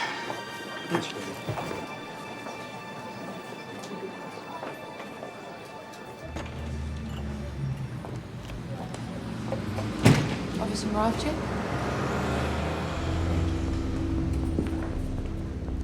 Officer Moravchik, how are you? I'm Sandra Sutherland. How you doing? Fine, thank you. I'm doing a background check. Mind if I sit down? Your Honor, could I have a word with you? You presided in a dispute over support payments. Jeffrey Wigand? Yeah, I cited him. CBS is under criticism because the CBS News program 60 Minutes will not be presenting an interview. What the hell are you doing? Well, what does it look like I'm doing? I'm editing. No, not that. I'm talking about the Associated Press. They got the story that we pulled this interview and they talked to Mike and I. Did you tell them that we were lying? No, I should have. I told him I disagreed with you, Mike, and Cluster, that this segment is as good as the original. I'm not lying for you. I'm not going to shut up for you. Not on any of it. Hey, I'm not going to fire you, okay? Take a vacation, now. Lowell? I think I decided to preface Sunday's show. I did 3 minutes on the evening news. You'll want to see it. Where are you going? You've been banished, in lieu of being fired. I took off on Tish. I took off on corporate. They'll know they're not going to see everything on Sunday night. I don't know, how does that get Wigand on the air? Do me a favor, will you? Spare me. For God's sake, get in the real world. What do you think? I'm going to resign in protest to force it on the air? The answer is no. I don't plan to spend the end of my days wandering in the wilderness of national public radio. That decision I've already made. This Sunday, Wallace will broadcast a report on the tobacco industry, including the tough tactics tobacco companies employ to keep a lid on information that might be damaging. Is there information that people should have, that they're not going to have, because you're not going to broadcast this interview? Yes. Today, CBS News President Eric Cluster defended the network's decision not to broadcast key portions of the controversial interview. Mr. Cluster said, quote, "The atmosphere is tougher than ever." Where's the rest? Dan? Where the hell's the rest? Nebraska football fans voiced their criticism. You cut it! Coming up in Bernard Goldberg's America. You cut the guts out of what I said. It was a time consideration, Mike. Bullshit! You corporate lackey. Who told you your incompetent little fingers have the requisite skills to edit me? I'm trying to band-aid a situation here, and you're Mike. too dim to... Mike. Mike? Mike! Try Mr. Wallace. We work in the same corporation doesn't mean we work in the same profession. Now, what are you going to do now? You're going to finesse me? Lawyer me some more? I've been in this profession 50 fucking years. You and the people you work for are destroying the most respected, the highest rated, the most profitable show on this network.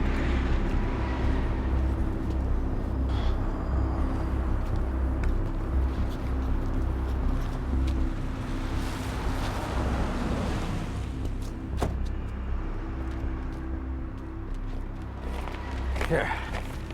These are their leads, their sources. I want you to have your reporters Wang and Milo Guyler. have them make their own calls. They'll find that these sources have a different story than the one that's in the dossier. Push the deadline, Charlie.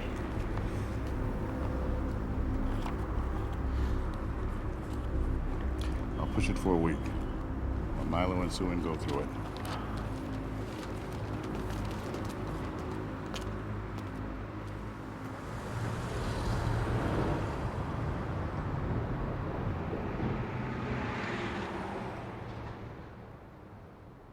What do you want to buy him for a gift? He's into kind of little cars that, That remote control thing? yeah. All right, we'll go do that tomorrow. The 63-36 vote was 3 shy of the two-thirds majority needed to pass a constitution. Mom, Yes, baby. there's Dad on TV. Dating back to 1986. The most recent trouble for Wigand occurred here. And in local news, WLKO Louisville has gained access to a 500-page dossier on former Brown and Williamson research head Jeffrey Wigand, detailing charges of shoplifting and failing to pay child support. Wigand is currently teaching chemistry and Japanese at the DuPont Manual High School. Maria?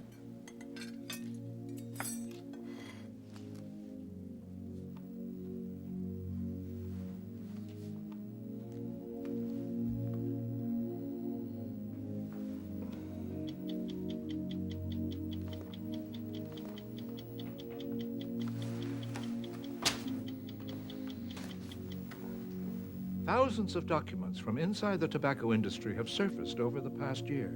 Documents that appear to confirm what a former U.S. Surgeon General and the current head of the Food and Drug Administration have been saying. We learned of a tobacco insider who could tell us whether or not the tobacco industry has been leveling with the public. That insider was formerly a highly placed executive with a tobacco company.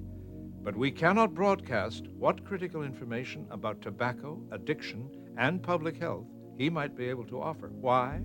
Because he had to sign a confidentiality agreement with the tobacco company he worked for. The management of CBS has told us that knowing he had that agreement, if we were to broadcast an interview with him, CBS could be faced with a multi-billion-dollar lawsuit. The fact is, we are not allowed even to mention his name or the name of the company he worked for. And of course, we cannot show you his face. And your confidentiality agreement with is still in force? Yes, it is. So what are they going to do? Sue you for making this appearance? I would bet on it. The former executive has reason to bet on being sued for major cigarette manufacturers.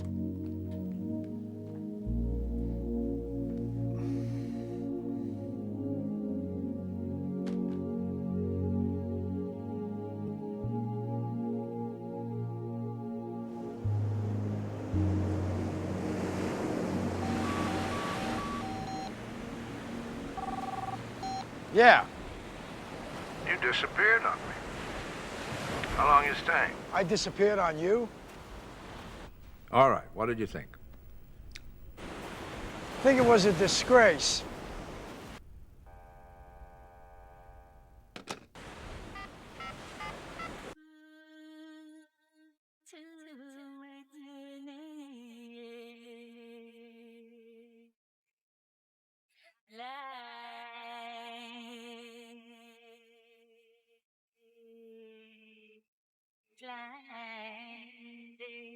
There's still no answer. All right, get me the manager's office. Our business time. No way. David, you got a call on line 4. I think you better take it. Hold on. This is David McDougal. How can I help you? Mr. McDougal, my name is Lowell Bergman. I'm a producer for 60 Minutes. I'm concerned with a friend of mine who's staying at your hotel right now.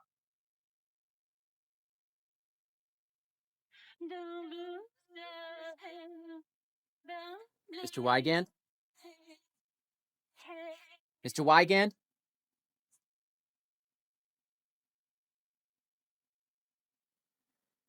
I think I need to call the police. He won't respond. No, don't call the police. Now, just tell him I'm on the phone with you. My name is Lowell Bergman. Just tell him that. Mr. Wigand, Mr. Bergman is on the telephone? Did he hear you? You're breaking up. I can't hear you. What about now? What? Hello? You hear me now?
What's happening?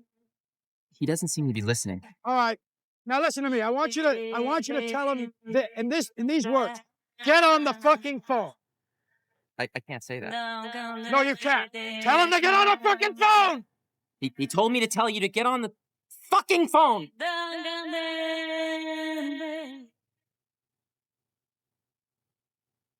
You manipulated me into this. That's bullshit, Jeff. You greased the rails. I greased the rails for a guy who wanted to say yes. I helped him to say yes. That's all. You're not a robot, Jeff. All right, you got a mind of your own, don't you? Up to you, Jeffrey. That's the power you have, Jeffrey. Vital insider information the American public need to know. Lowell Bergman, the hotshot who never met a source he couldn't turn around. I fought for you, and I still fight for you. You fought for me? You manipulated me into where I am now. Staring at the Brown and Williamson building. It's all dark except the 10th floor. That's the legal department. That's where they fuck with my life.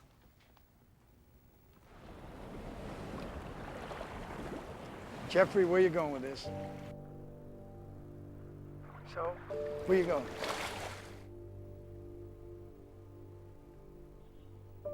You are important to a lot of people, Jeffrey. You think about that. You think about them.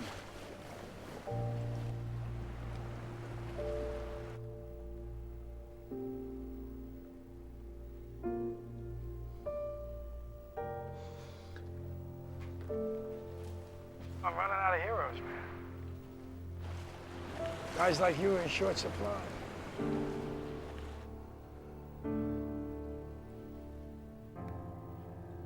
Yeah, guys like you too.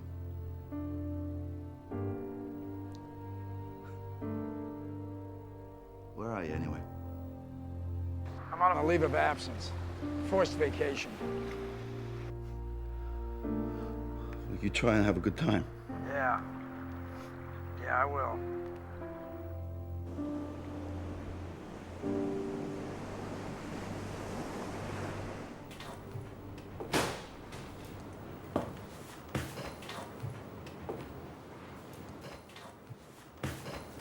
I'm Lowell Bergman. I'm from 60 Minutes. You know, you take the 60 Minutes out of that sentence, nobody returns your phone call.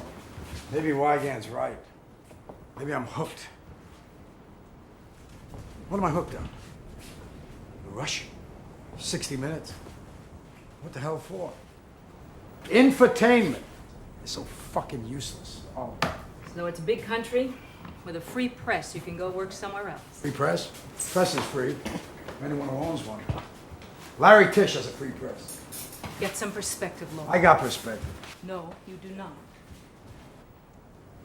From my perspective, what's been going on and what I've been doing is ridiculous. It's half measures. You're not listening.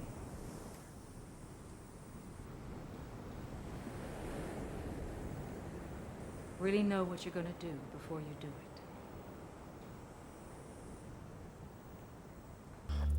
The governor of Mississippi is suing his own attorney general to abandon litigation against big tobacco. Oh, good. But now that the version without Jeff ran, what's the chance of getting his interview on the air? Hello? Yeah, I'm here. What chance is there of getting Jeff's interview on the air? Less than great.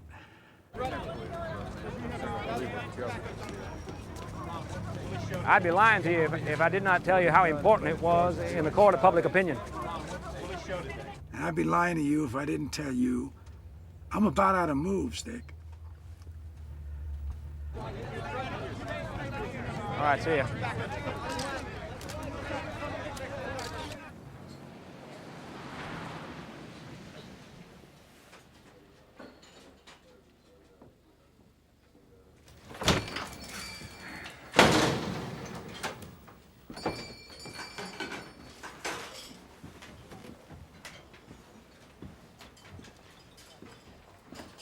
Hey. So, what are you folks doing here in Lincoln? Geology survey. Geology? Yeah? Really? How about you? I work for CBS News. Oh, yeah?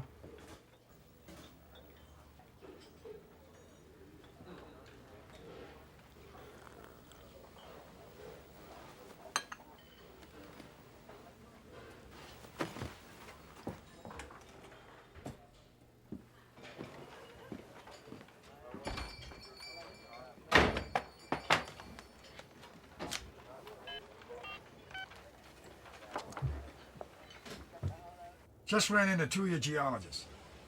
Geologists whose hands aren't all chewed up. Low. Do not screw this up. We are a week away from an arrest. So I'll hold it. And? We'll give you a heads up before we launch. How long? 3 hours. You get a deal.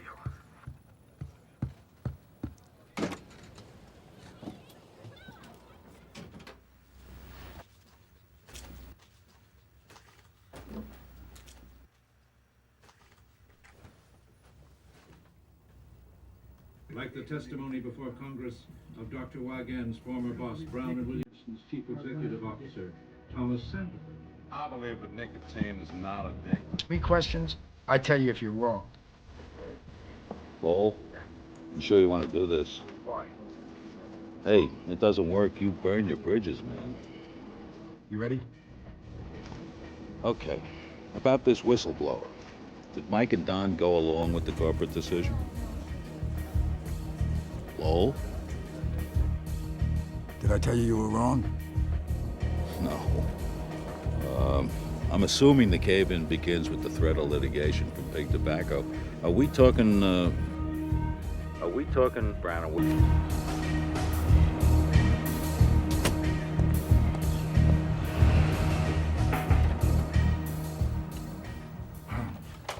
Did I get you up?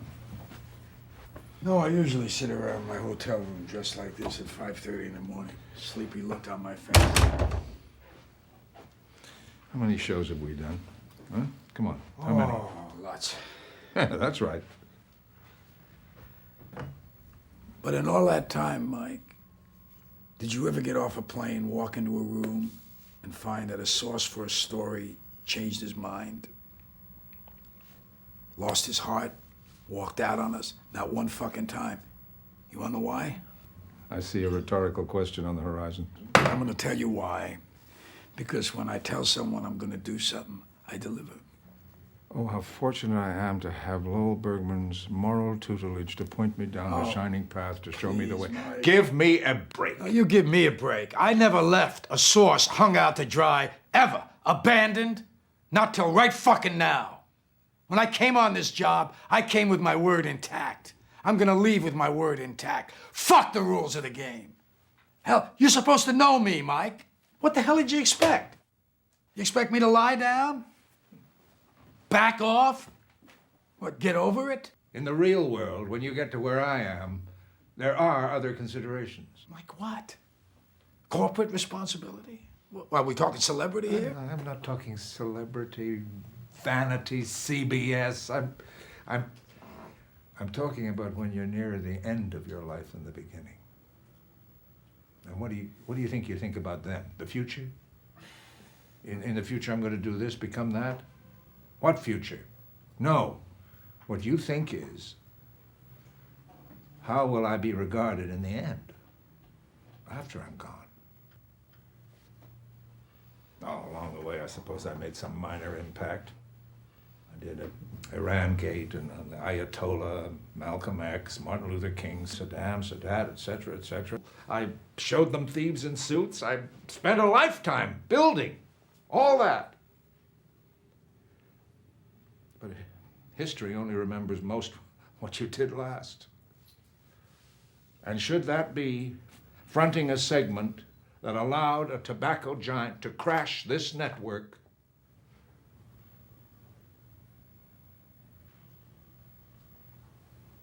does it give someone at my time of life pause?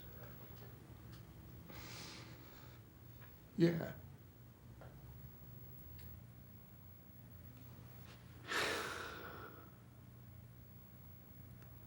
Mike,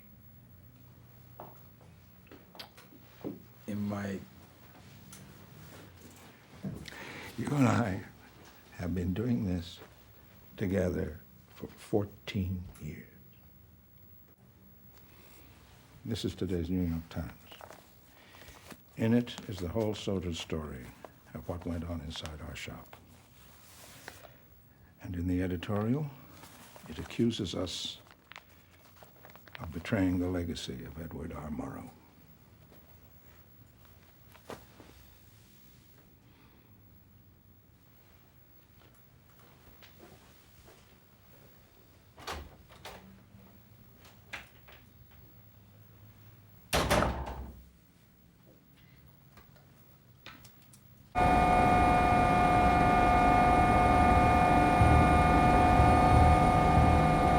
They conclude most of it seems pretty unsubstantiated.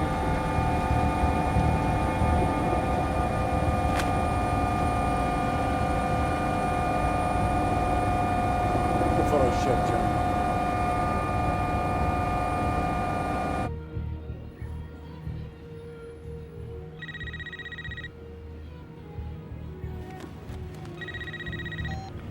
Yeah.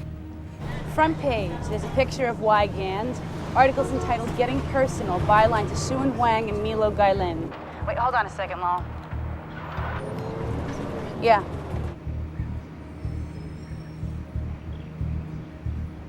Yeah, sure, I'll see if I can find him. Hold on. Yeah, Dawn's looking for you. Good.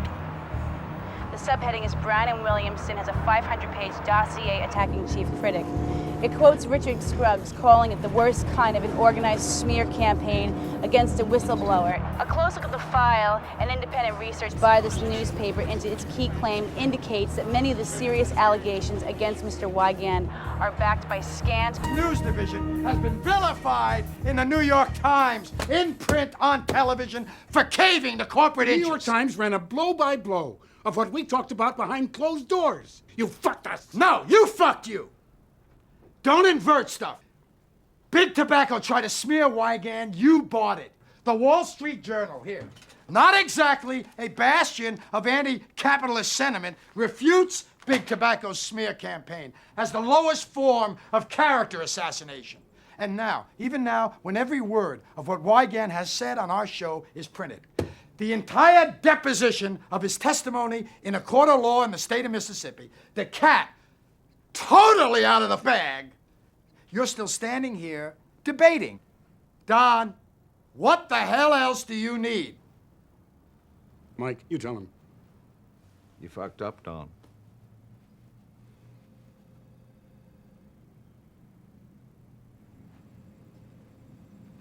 Hey, it's old news. Stick with me like always. We'll be okay. These things have a half-life of 15 minutes. No, that's fame. Fame has a 15-minute half-life. Infamy lasts a little longer. There has been a major break in the case of the so-called Unabomber. CBS News has learned that a remote home site outside of Lincoln, Montana, has been under FBI surveillance for several weeks.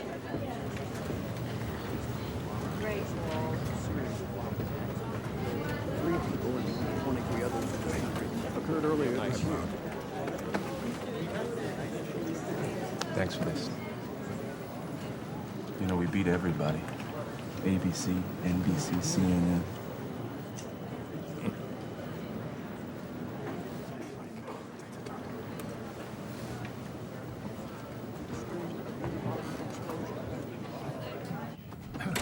That Canada story still interests you? Everything interests me. I quit, Mike. Bullshit. Come on. It all worked out. You came out okay in the end? I did. What do I tell a source on the next tough story? Hang in with us, you'll be fine, maybe. What got broken here doesn't go back together again.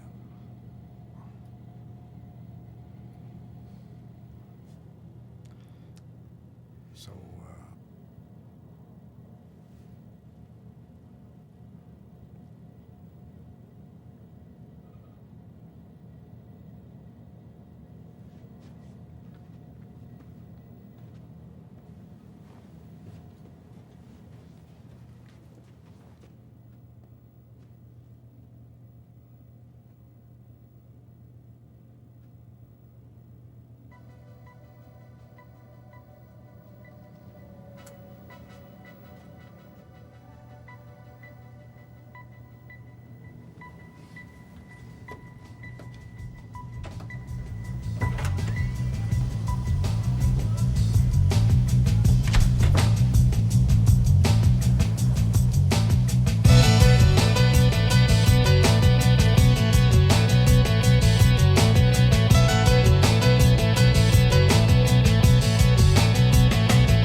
truth does not always win easily. Sometimes it costs careers, relationships, and everything a person has built. But when silence protects the powerful, one voice can still change everything.